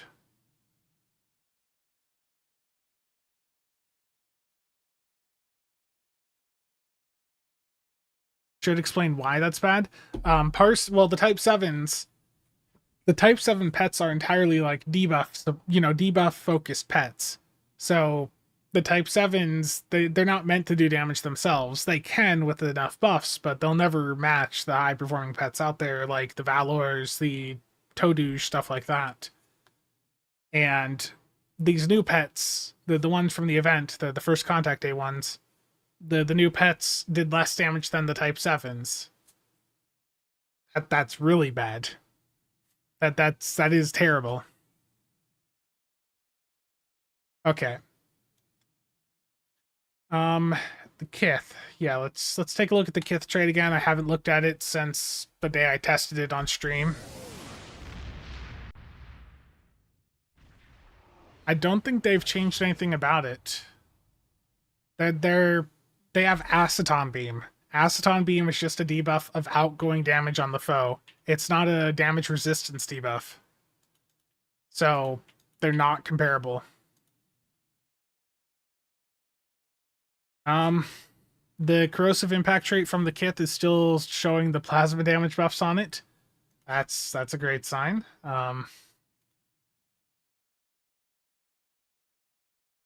Mr. Elf, I am glad to hear. I look forward to seeing you use that on Trisander's stream. Sideways to Daredex, yep. Okay, I'm going into a patrol here. Gonna do Jupiter Gauntlet. And I want to see if I still see the same flickering effect when I am firing my weapons with the trade up.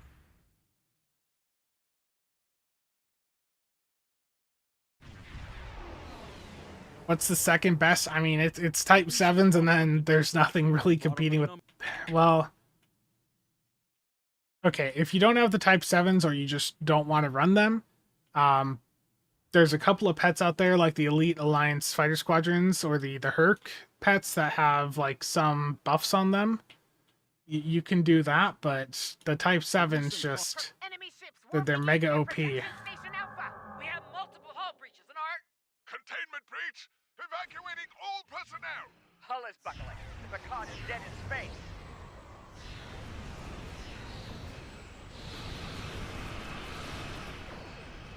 Yeah.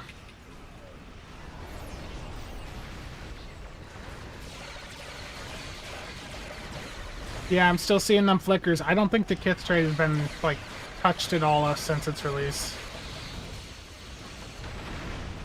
Yeah, so the issues I talked about initially with the Kith trade, I think are still here.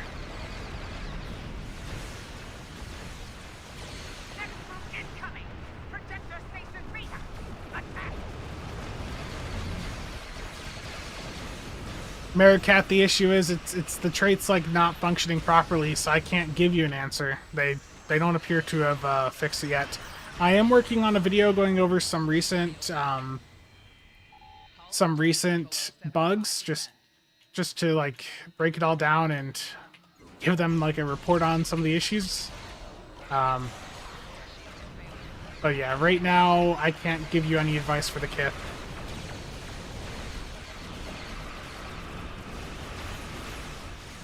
Yeah.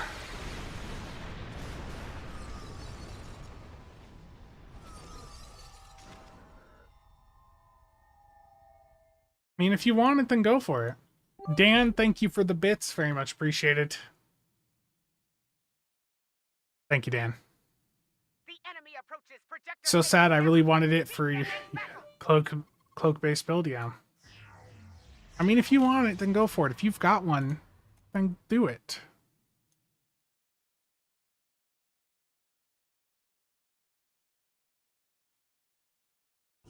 Dan, that's a lot of bits. I very much appreciate it.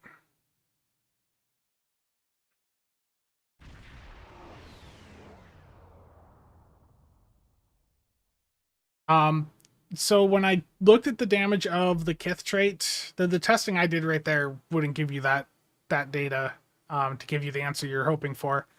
But when I tested the Kith trait initially, it was very comparable to like what the Gorn's trait was doing. It was actually beating the Gorn trait in some situations, but you have to cloak spam for it. But the issue is that running both at the same time felt a bit worthless because it felt like the Kith trait was just eating into the damage that Complex could do. To see this, no, your dreams of boff-based pets have not been fulfilled. Sideways DD is nice.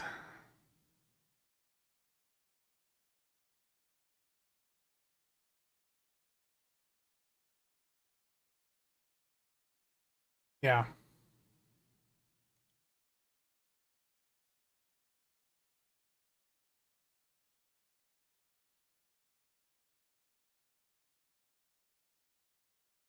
Okay, I'm gonna swap ships again. I want to try that Kelvin Connie 2 console out some more. I'm also gonna bring in the new pets again, but to a different queue.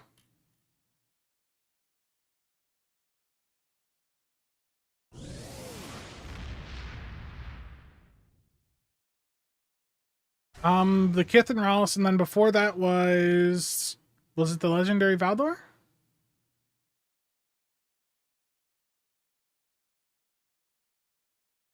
Orfez is a very scary TFO. The most scary.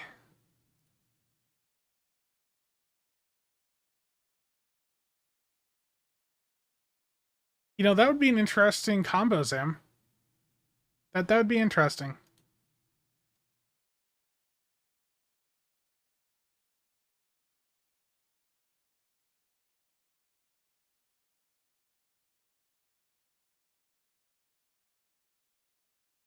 Yeah, I'm gonna try out 2 bays of the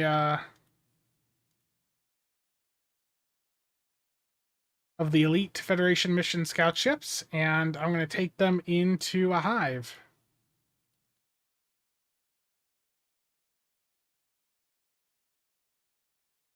Okay, I'm gonna do a hive onslaught elite public queue. Let's go.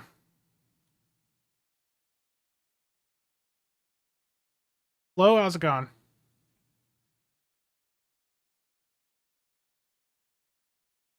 Web console with the Connie 2 one might be nice, yeah. Yeah, I believe the console maintenance was extended a bit more.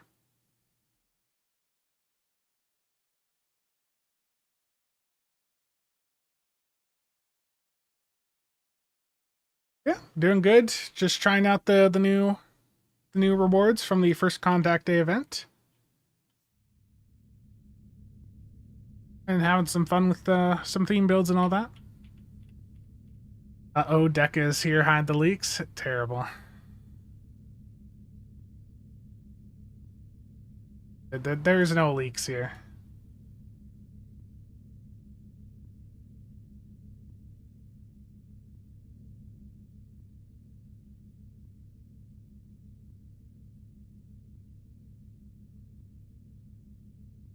Nah, Nick went back to sleep, so there's no leaks. We all know Nick NB is the leaker.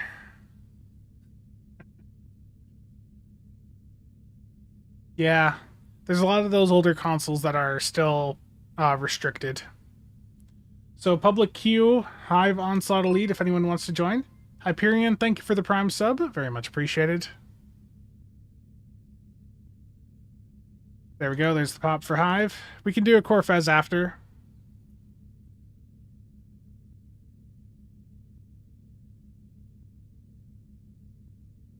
Yeah.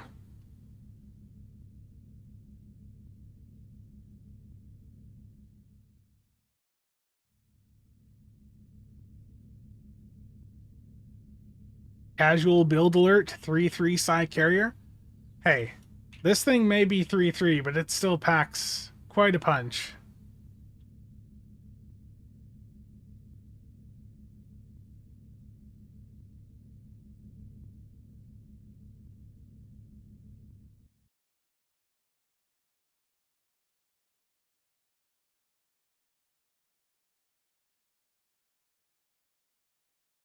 Cool ship. Yeah, the Ark Royal is an amazing ship, and if you're on console, it is going to be dropping today with the 15th anniversary bundle, but you can also acquire it standalone, so you don't have to buy the entire bundle to get it. If it's all you want, you can get it on its own. Carriers can pull some real weight with the right pets and traits, yeah, absolutely. Though these are not the right pets. These are very much not the right pets.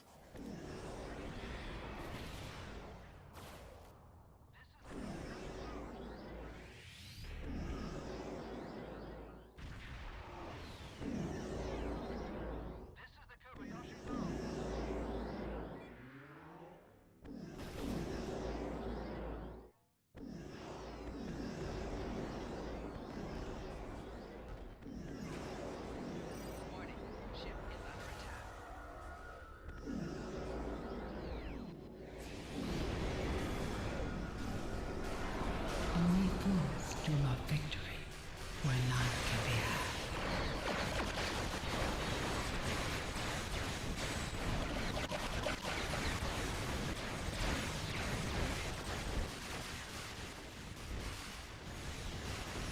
Everything's dying.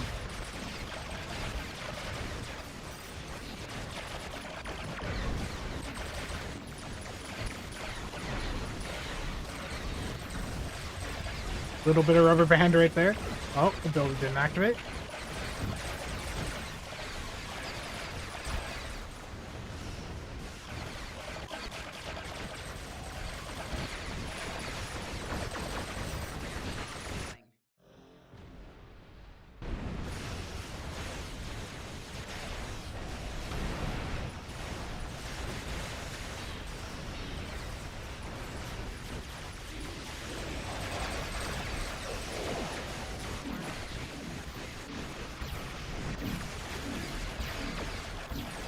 Yeah, it is fun to fly.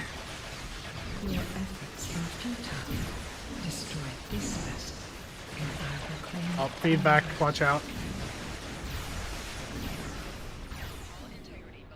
Hope I got nuked. Good job, Dan.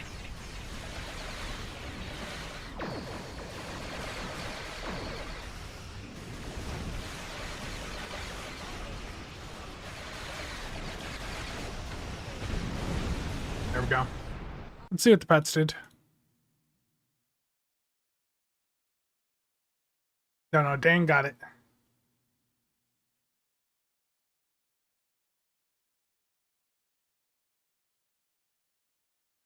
Let's see here. Xbox maintenance has been extended for another hour, now finishing at 22. Oof.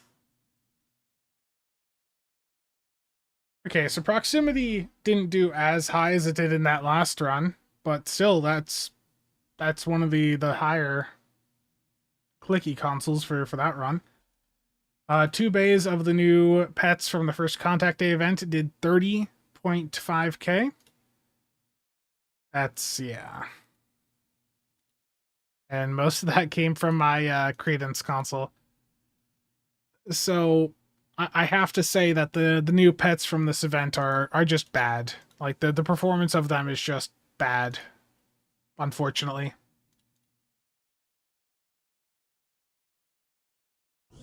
I control every ship. Pets did so much the parser broke. Yeah, unfortunately, just given how these pets perform, like unless you're just at an absolute budget level, they're just not going to be worth it. Let me see what the dog is barking about here quick.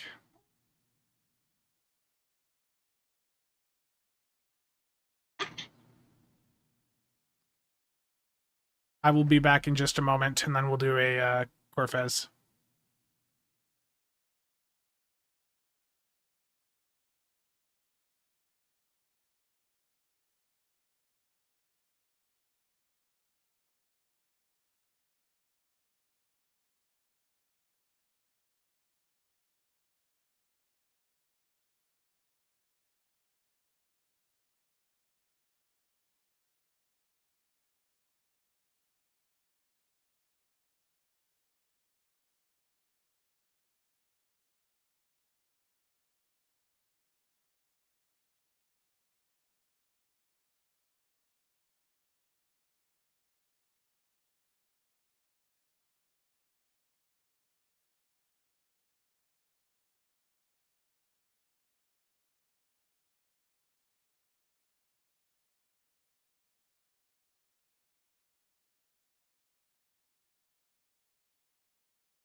Okay.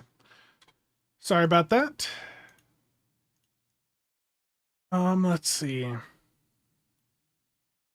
gonna do a Corfez. I'm gonna drop the new pets. They're just not. They're not worth it. Why do I have clear for action on? Oh no. What did I not have on?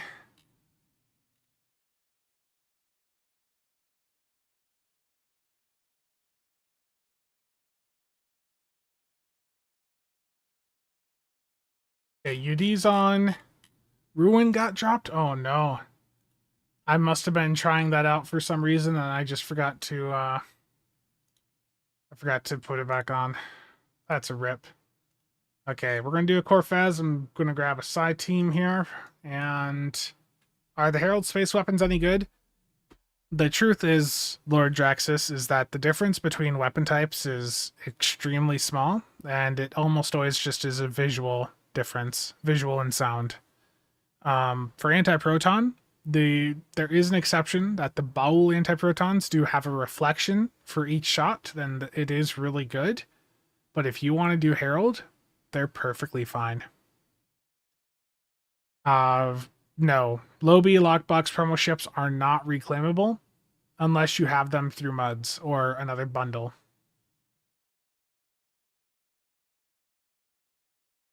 Tacitus, I'm talking about the Hangar pets right now. But yeah, the bridge officer ability, I can't put it on this setup without ruining my setup, but the bridge officer ability for general gameplay isn't really going to be worth it either. Any of the traits from the new bundle worth slotting? The trade off the Kerala, if you're doing a beam broadsiding setup, is really good. But it does have only pulse phaser visuals, which means if you're using any other phasers, if you're looking at it from an immersion standpoint, it might hurt your immersion. Like on the Kelvin phaser setup I was using, that was why you kept seeing pulse phasers fire from my ship, was because of that starship trait. But it does really good. Okay, Battle of Corfez public queue. Here we go.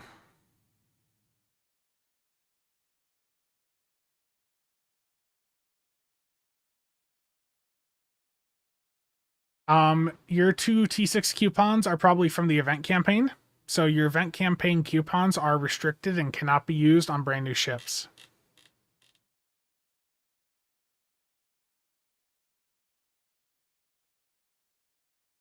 Well, then you're set. Definitely get the Kerala console and trade on there. Those are by far the big highlight.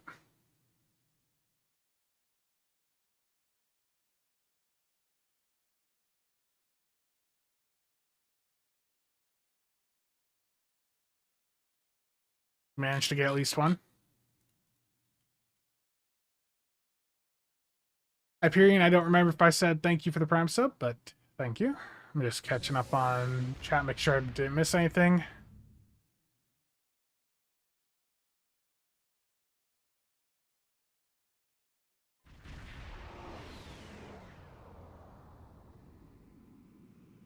Vodwar ships have invaded the area.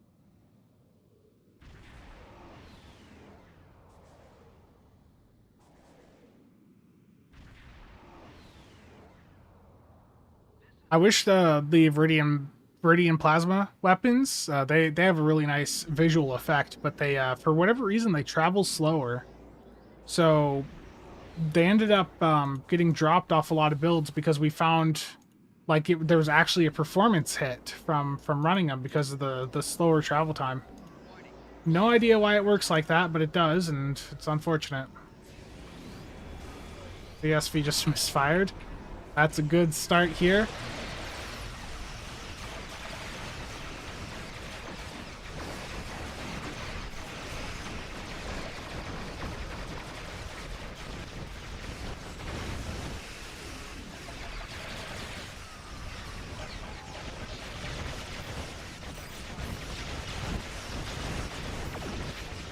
Another CSV misfire. We're doing good today.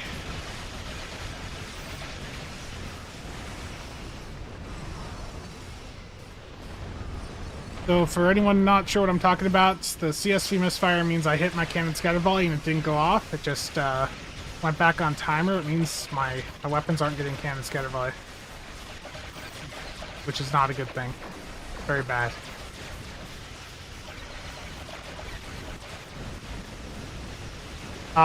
That was for console.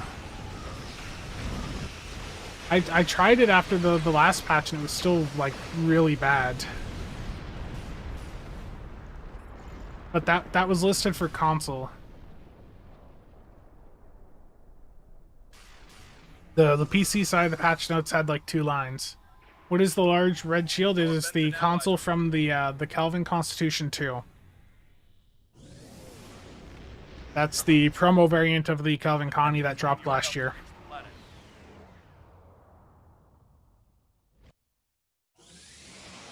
What's the difference between Scorpion Fighter versus Squadron? It's like there's different effects for them, I believe. Like how they perform with their abilities is different.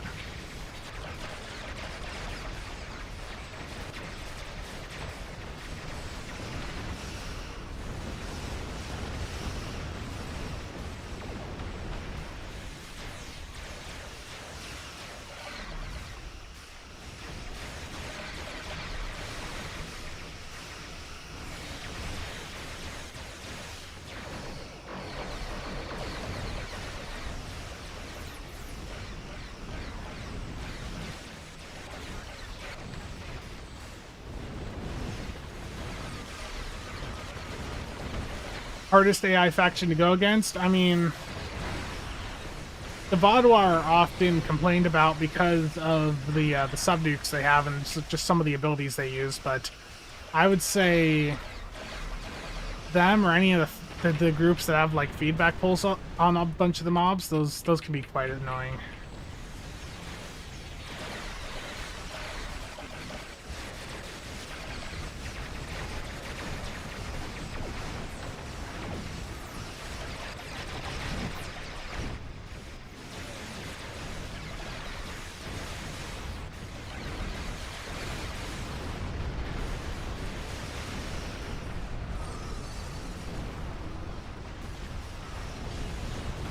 Mokai and their ionic turbulence?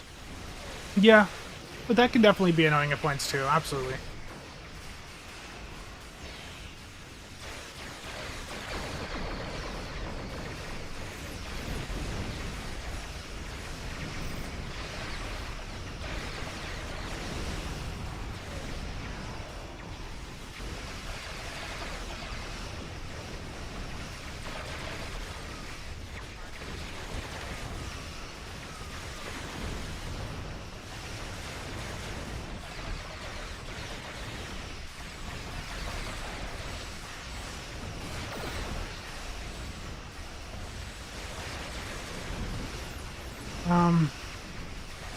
No rock hounding on the Yellowstone in Montana.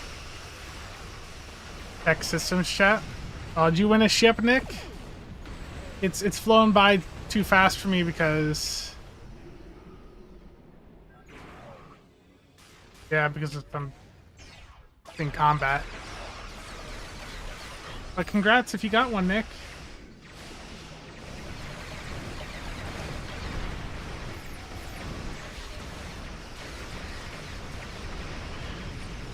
Oh, I got a picture. You got 2 of them. Nice, dude. Congrats.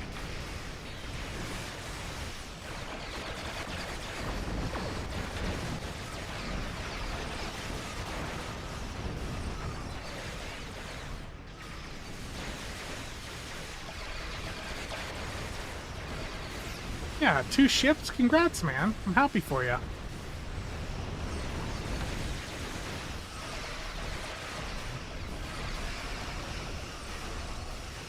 You had some bad gambling with the promos this time around. It happens.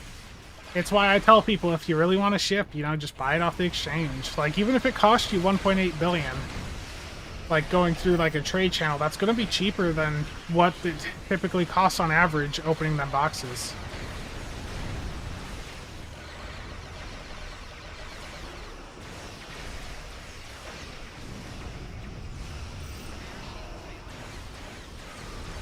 I need to focus more on the actual game screen and not look up at the chat so much. I'm not even seeing that I'm getting subnuked.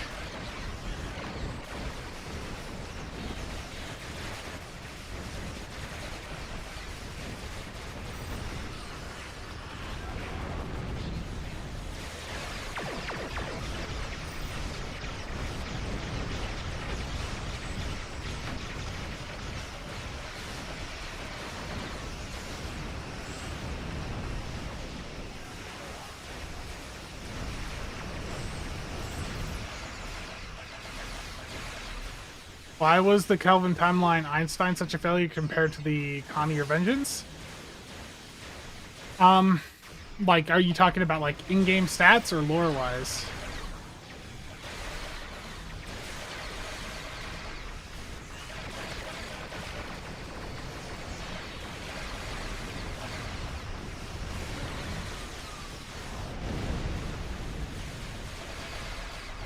Game-wise, just... If I recall, that's like a Lieutenant Commander command plus Lieutenant Pilot spec combo on it. I'm pretty sure. Someone can correct me if I'm wrong there, but I'm pretty sure that was the specialization combo. Like, it was fine at the time. Just not the strongest.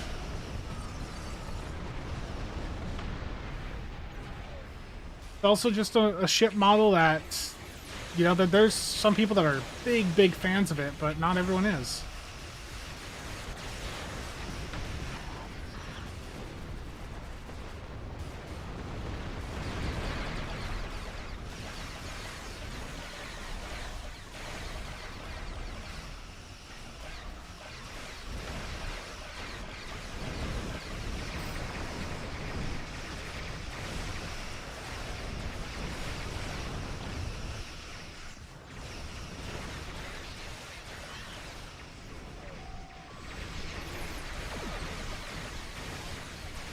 Terrible.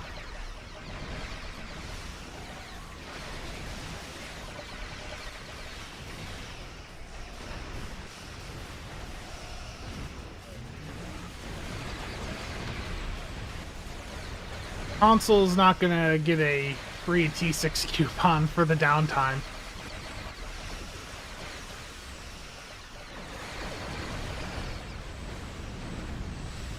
At best, you're gonna get like an extension of like an event.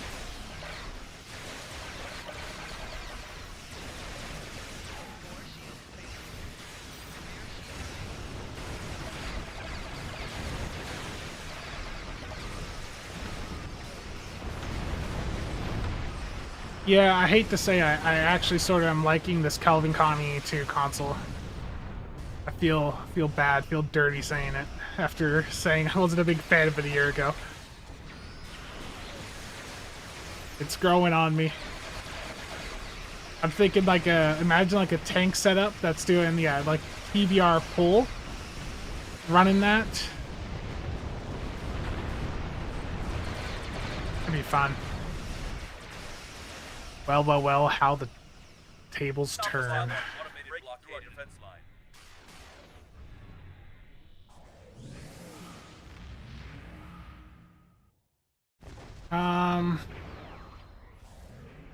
Honestly, though, the mines...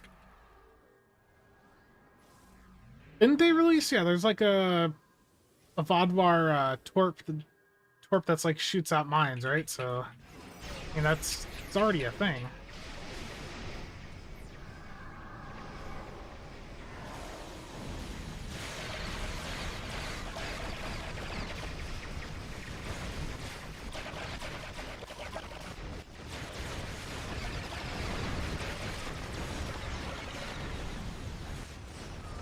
Avo event buyout is showing even though you finished it? Huh. Tractor pull, that way you get uncon, yeah.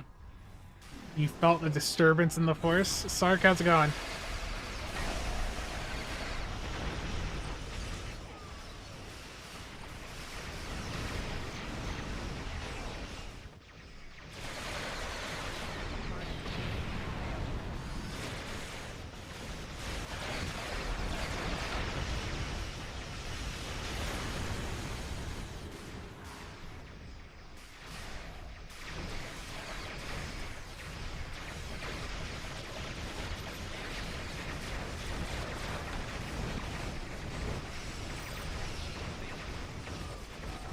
These ones are gonna get through. No!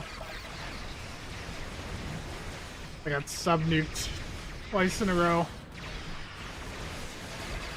Spencer DC? Oh no, Nick. I see it.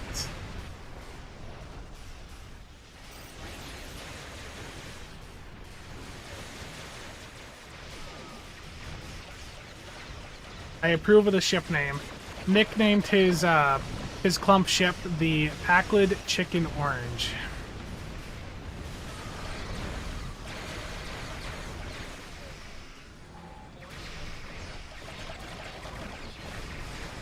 I should have started moving faster. What's the orange energy sphere around your ship sometimes, and can the scout ship and bridge officer abilities are reclaimable infinitely in the miscellaneous tab of the events store window, so you can get those as many times on as many characters as you want. As for the orange sphere, that is the Kelvin Connie 2 console.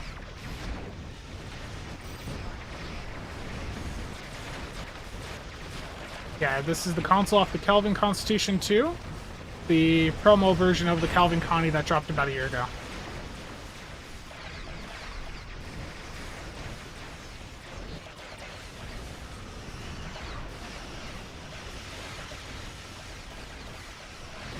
Where are my BOF powers? Being subnuked off.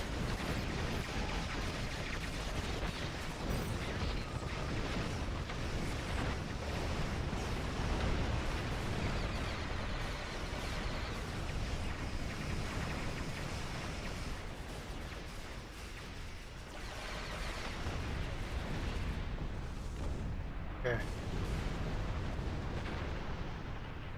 Where are the BOF powers? Miscellaneous tab of the event store window.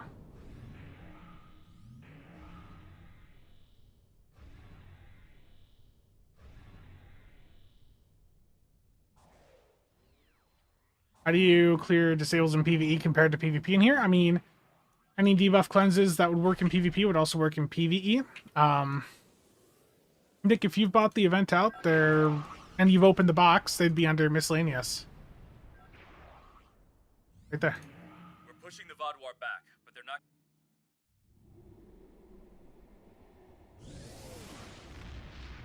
Yeah, oh, the Vaadwaur Polaron Barrage? Yeah, that's a console set.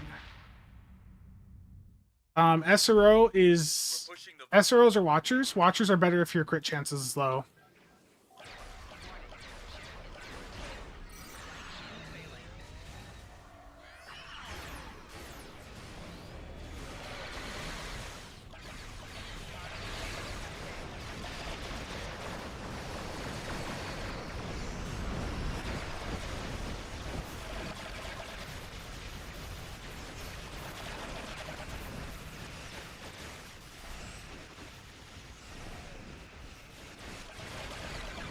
Excellent work. There we go. I'll admit, I was skeptical that you and your teammates were up to the task. I'm glad you proved me wrong. I'll notify Joint Command that reinforcements would not be needed. Proximity-based anti-opposition emitter or experimental power redirection. I mean, both of them, I think, are fun consoles. They do different things. Experimental power off of the Excelsior 2 is going to be, you know, shoot beams everywhere. And PB AoE is the console you've seen me using the red sphere on my ship. Like, both of them have value just for different things.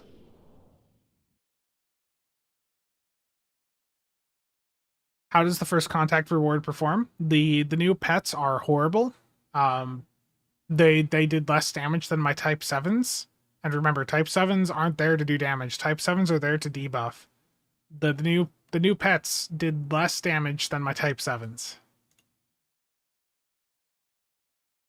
As for the bridge officer abilities, I don't think they're going to be worth it for general use.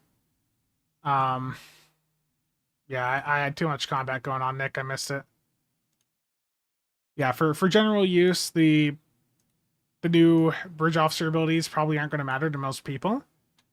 The new bridge officer abilities are going to be really good for niche builds that need a lot of debuff on a specific target.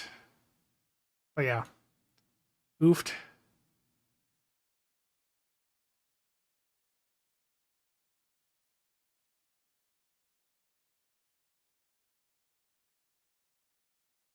Did the new pets debuff at all? They have Aceton Beam. The debuff on the new pets is Aceton Beam, which is just debuffing the outgoing damage of the enemies.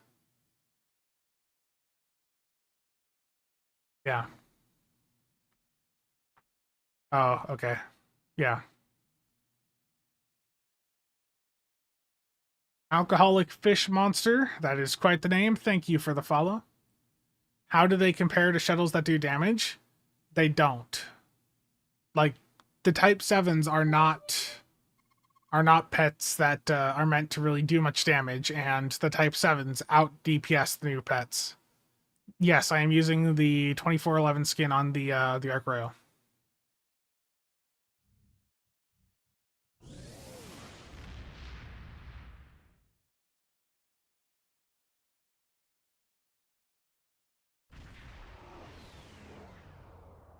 Yeah, they're not going to replace the Type 7. I know there's a lot of people hoping for that, but they're not.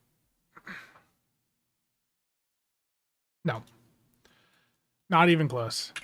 Are they worse than Cardassian frigates? I honestly don't know. I haven't used the Cardassian frigates in a long time. Aceton beam, perfect for removing nail polish. Oh, Nick's over at DS9 with the Packlet orange chicken. Let's take a look. Yeah, Tim, that's terrible. Remember, when it dropped on PC, it was delayed quite a while as well. Do they trigger REA? That would be funny. You know, every time I've used them, I don't think I've seen them use tractor beam. We can test that here, but let's head on over to the Nicholas.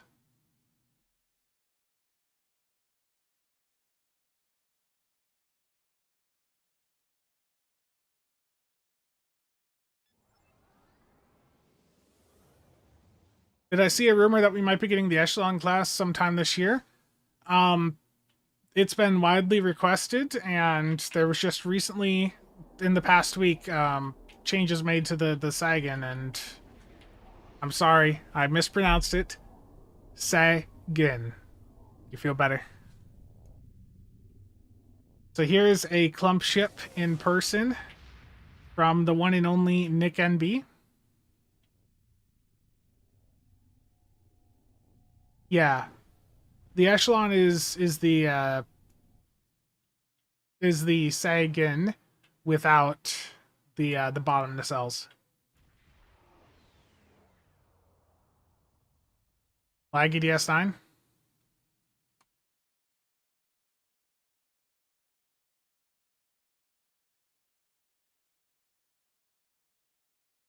It looks cool, yeah.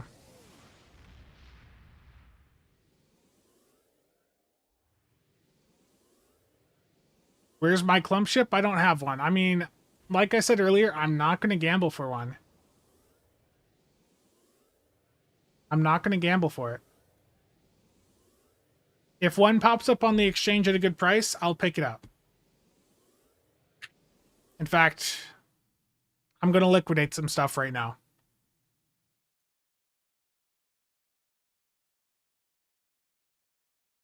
That ship looks like when you equip the Borg deflector and engine on a ship that shouldn't have it. It's just not worth it. The last time I ripped open promo packs to try and get a ship, it took me 4 billion EC to get a promo pack. Okay? My Lamar effectively cost me, you know, 4 billion worth of promo packs. I'm not doing that. I'm not doing that again.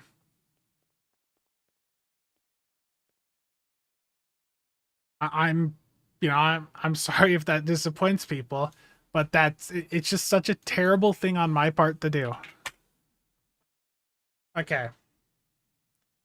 Now, I happen to have a couple of Lobby ships that I have had posted that I'm going to price down. And if people want to flip them, this was how I was going to get the funds to pick up a packlet if it was any good.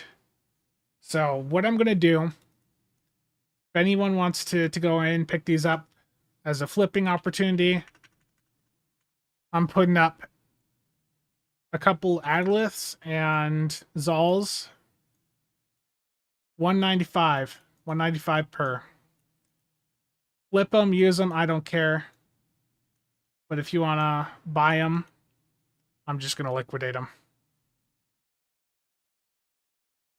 We love the look in your eyes when you realize you wasted a ton of resources. What? That's evil. A lot of suffering. Now Spencer will be strong. His ship will go.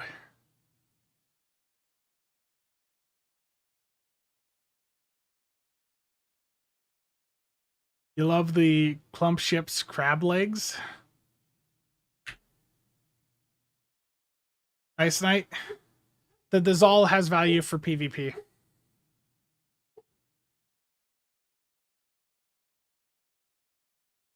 Hold on. Amazon's at the door or something, so the dog's going nuts again. Okay, sounds like he stopped barking. Yeah, the Zal trait Invincible is really good for PvP.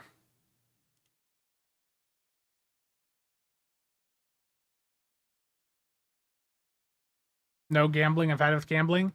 The system in Stowe, there's no guaranteed pity point, so you could open $1,000 worth of boxes and not get the ship. That's the issue with the system right now. Like, there's no guaranteed point where you will get the ship for sure. Look at that beauty right there. Oh, here's another one with the pink Vandy shield on it. Sphinx, how's it going?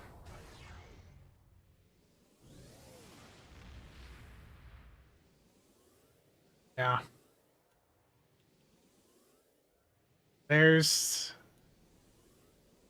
is. There's the new promo ship.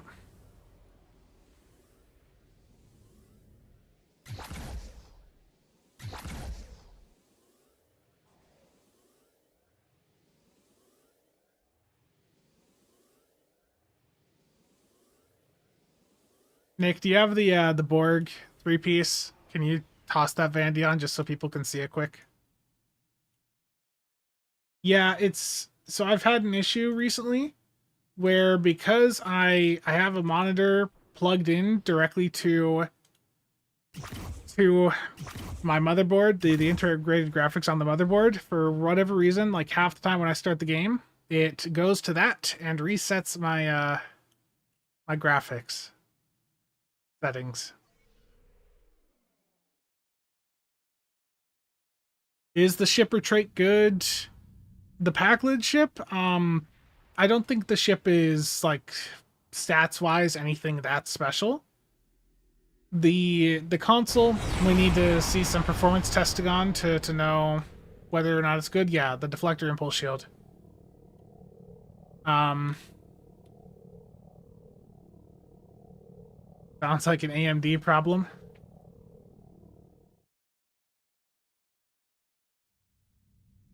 It's only been an issue ever since I have had one of my monitors plugged into to the motherboard. I had to do that because if I have all of my monitors plugged into my graphics card, my primary monitor will not be at the correct refresh rate. You just had to have it.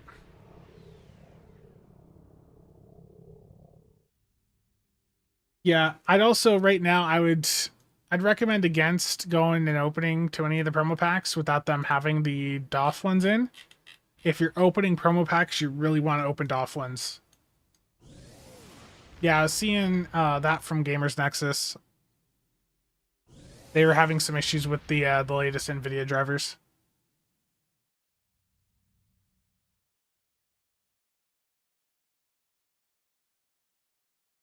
Which DOF ones? The Delta's the best. The Delta's the best, but yeah, don't gamble for this ship. Just buy it off the exchange. Let other people do the gambling for you. Just be patient. You know, give it a week or two. It'll pop up on the exchange. Or you can go into a private trade channel. You know, they're going for like 1718. Have I considered going back to CRT monitors instead? Terrible.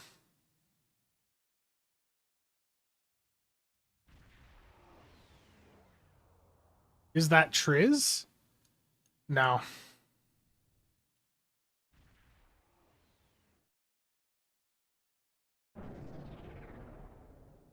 Wait a year and get it for free from the event campaign? Yeah, absolutely. You can do that. That's what I said in my video earlier. I'm going to go back to casual, and there was a request to see if the bridge officer ability activates rapid emitting armaments off the legendary Dare decks, so I'm going to do that quick.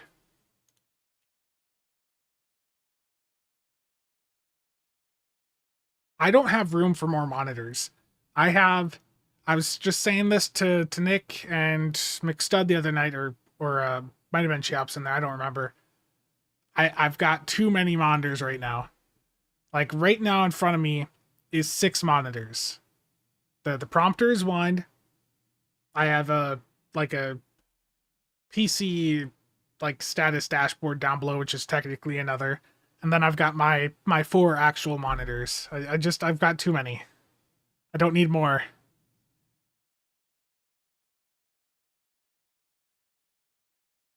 Well, there's 6, but 2 of them are miscellaneous. Well, the prompter here is where the chat is. Except sometimes I look up at my top right monitor, which also has all the chats. Office tour when? Terrible. Probably after the move. Okay.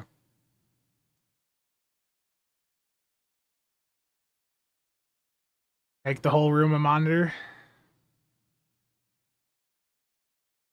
Okay, I'm just going to test that ability. So we're going to go back to the Kelvin Connie 2.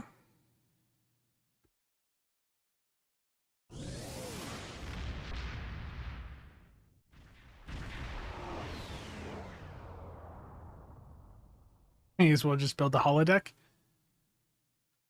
So I've got, at the bottom, I have my 2 main monitors. They're both 32-inch 4K.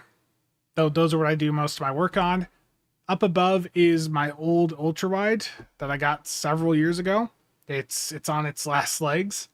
And I just, typically I've got my chat up there right now, and if I'm doing editing, I'll have DaVinci Resolve up there just because the timeline on the ultra-wide is really nice. And top left is basically just Discord. Would I ever use the Vengeance? So the Vengeance is a great chip. The Vengeance is amazing. Yeah, I would absolutely use the Vengeance. The Vengeance is a great chip. Intel and Temporal, that's an amazing specialization combo. Okay, so rapid emitting armaments here. And I'm going to go into a patrol and see if the new bridge officer ability activates that. Yeah, look. OLED is cool. I've tried OLED out.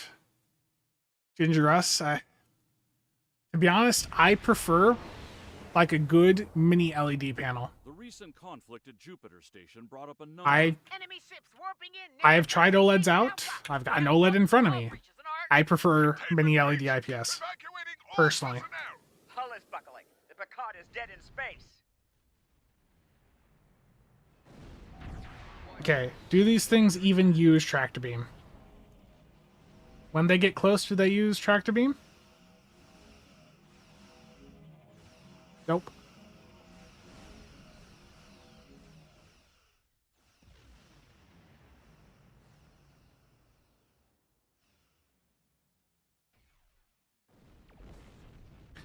The pets themselves have tractor beam, but the ones that you call in through the bridge officer ability do not appear to have tractor beam. And they are not... But they're not activating REA. So that answers that question for you guys.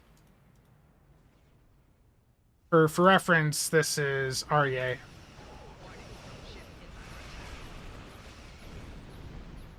Those plasma torps there.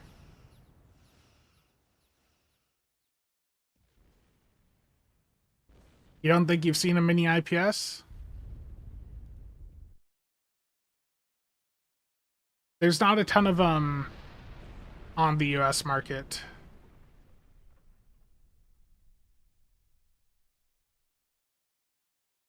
Do the Hangar pets proc it? No, the pets with tractor beam have historically not activated REA.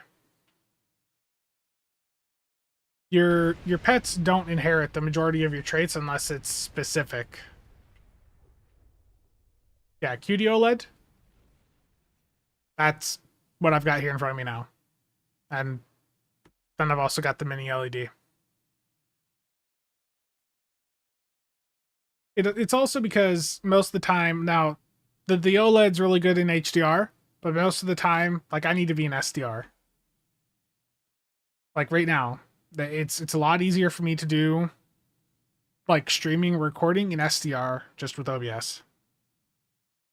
You have the sexy Alienware one, love it. The AW3225QF.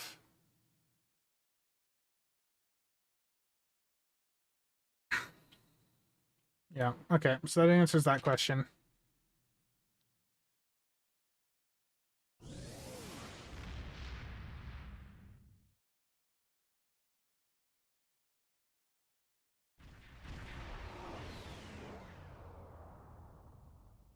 It's just easier with OBS to do things in SDR. Like I can go in and have it force the recording down to SDR, but it looks funky sometimes.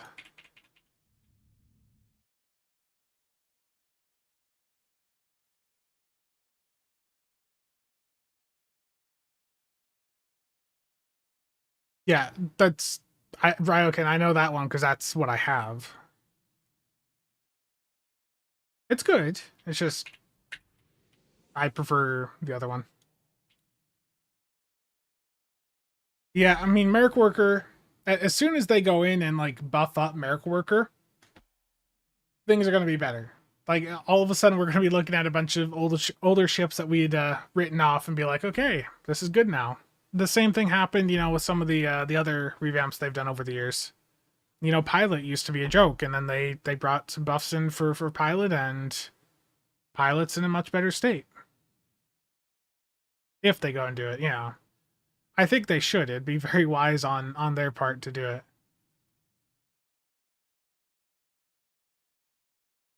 You're gonna grab the Connie 2 next campaign event. It's a very, very good looking ship. I know that there's a new promo ship out today, and here I am, like most of the stream, playing with last year's promo ship. There's a pack lid clump ship selling in the trading channel for 1.7.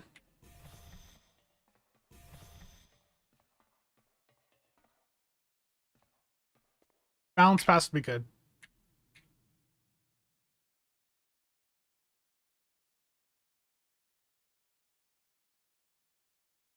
Was the Kelvin Timeline Einstein console trait any good? Not from what I remember.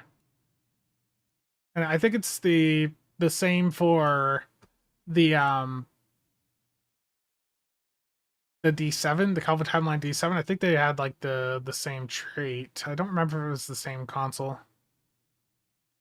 Yeah, this ship looks good. The lighting on the bottom of the saucer is a bit funky for the name. I can't say I'm a big fan of how that lighting and the lettering is, but I mean, I think the ship overall looks good. The original looks good still as well.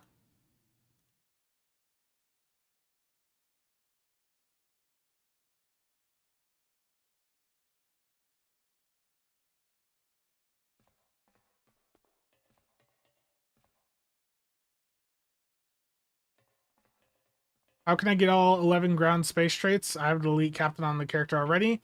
So you need to be alien. That's the perk for aliens, is with alien you get that extra.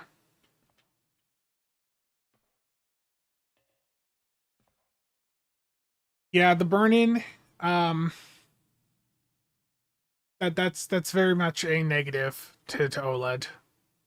And that's part of why I still like the mini LED side of things, because with the mini LED, I mean, it's still an IPS or VA panel. You can just leave whatever on the screen and it's fine.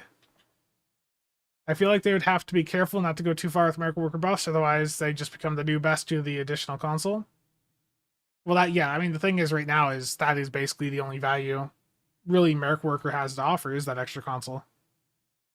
How many people are actually going to feel good about owning a clump ship? A lot of people.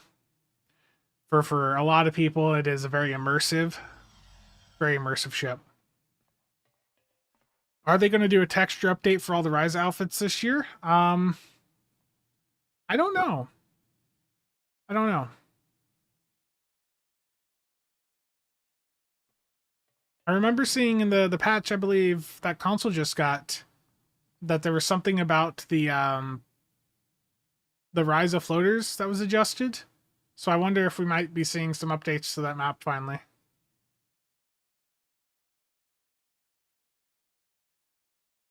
Owning a clump ship means I have one more ship to troll with. Wow. Trizander is going to be very happy to see that, Mr. Elf. Yeah, I do think the event maps certainly could use a bit of updating, bit of modernization. I mean, there's a lot of old parts of the game that needs some adjustments. Updates to the Rathacon and First Contact uniforms. I'm curious to see. I think we talked about this on the Saturday stream, but I'm really curious to see what the theme is for the next anniversary bundle. I know we're just getting past this anniversary. I'm curious to see what the theme ends up being next year.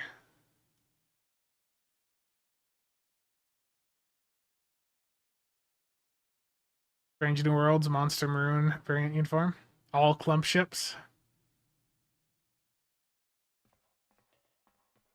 It'll be Fed themed? What makes you think that? I mean, honestly, Mr. Elf, if the Packlid clump ship is one of the promo ships this year, the other promo should be that garbage ship from Section 31. It's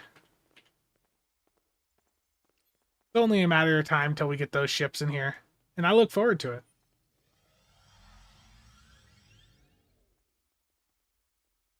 Like, I don't think it was the best movie ever, but there are some elements in there that'll be nice to have.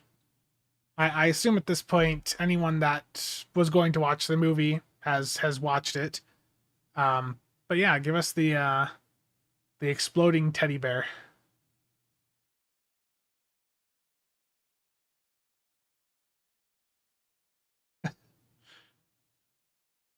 Section 31 lower decks Defiant will be next. That'd be cool. You want more Constitution ships? We just got one. You want more?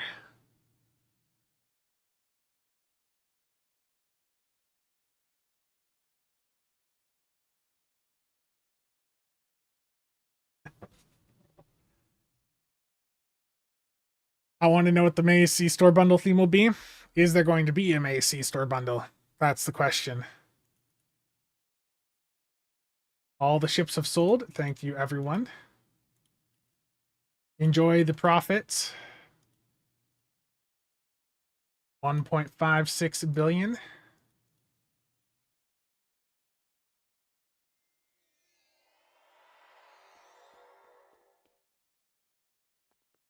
A Confederation Constitution? Yeah, I could see that. A lot of EC for gambling? Yeah, but imagine if I go in, I rip, that could buy me 50, like 53, 54 promo packs right now with current prices.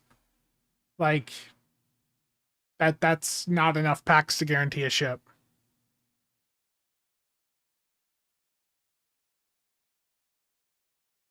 Yeah, to be honest, the captain bundles, they're a terrible value most of the time. Even during a 35% sale, it's just a horrible value. Like, I would love to pick up these other captain bundles.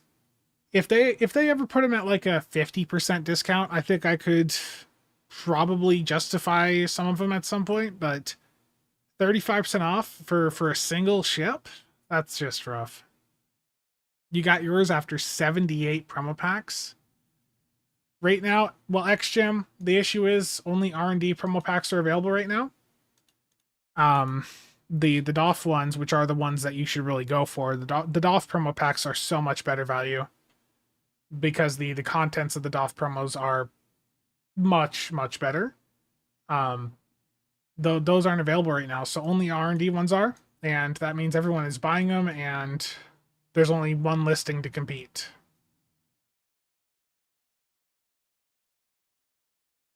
Like, all the supply is being dumped into one SKU instead of the 5 different SKUs or promos there are.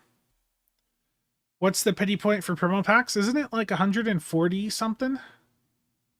And that's just to increase your chance. A Confederation Odyssey?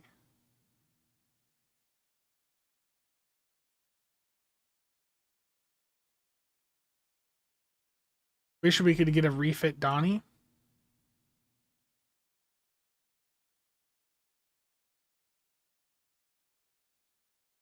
I still want that big Breen ship from the final season of Discovery.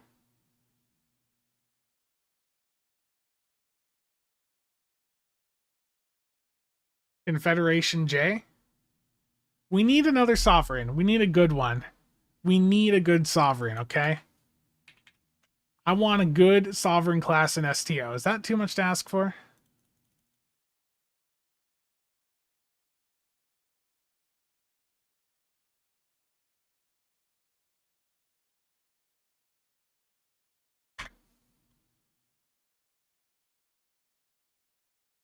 More J's?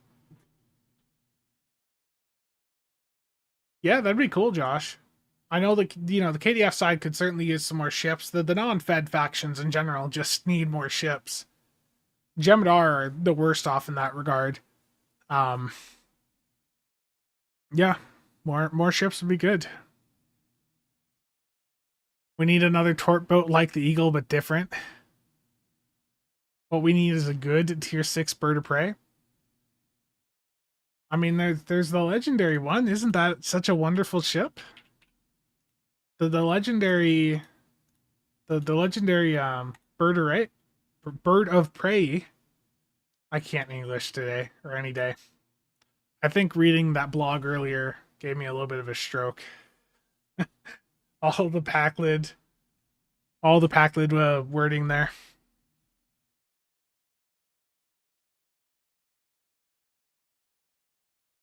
Yeah, Legendary Brel is such a wonderful ship.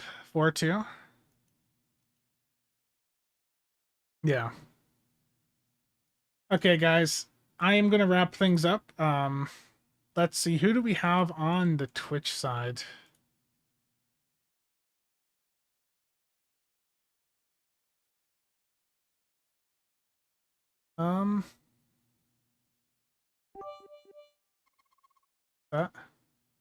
Dan, thank you for the bits.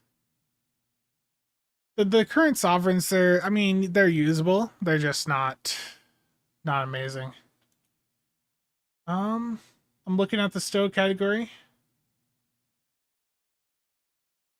I've never interacted with this person before. At least I don't recognize the name, but let's send folks their way. Good question. Legendary First Strike or Heritage Bundle once they're on sale. I mean, Heritage Bundle is probably going to be more value for you. First Strike is... there's a lot of value to both bundles, but I'd probably go Heritage first. Okay, raid is out on the Twitch side. On the YouTube side, any final questions? Nick NB wants me to remind all of you that harmonic shield linkage is the best personal space trait, and he definitely does not have a couple hundred of them in his bank. Okay, thank you everyone for tuning in. There goes the Twitch side.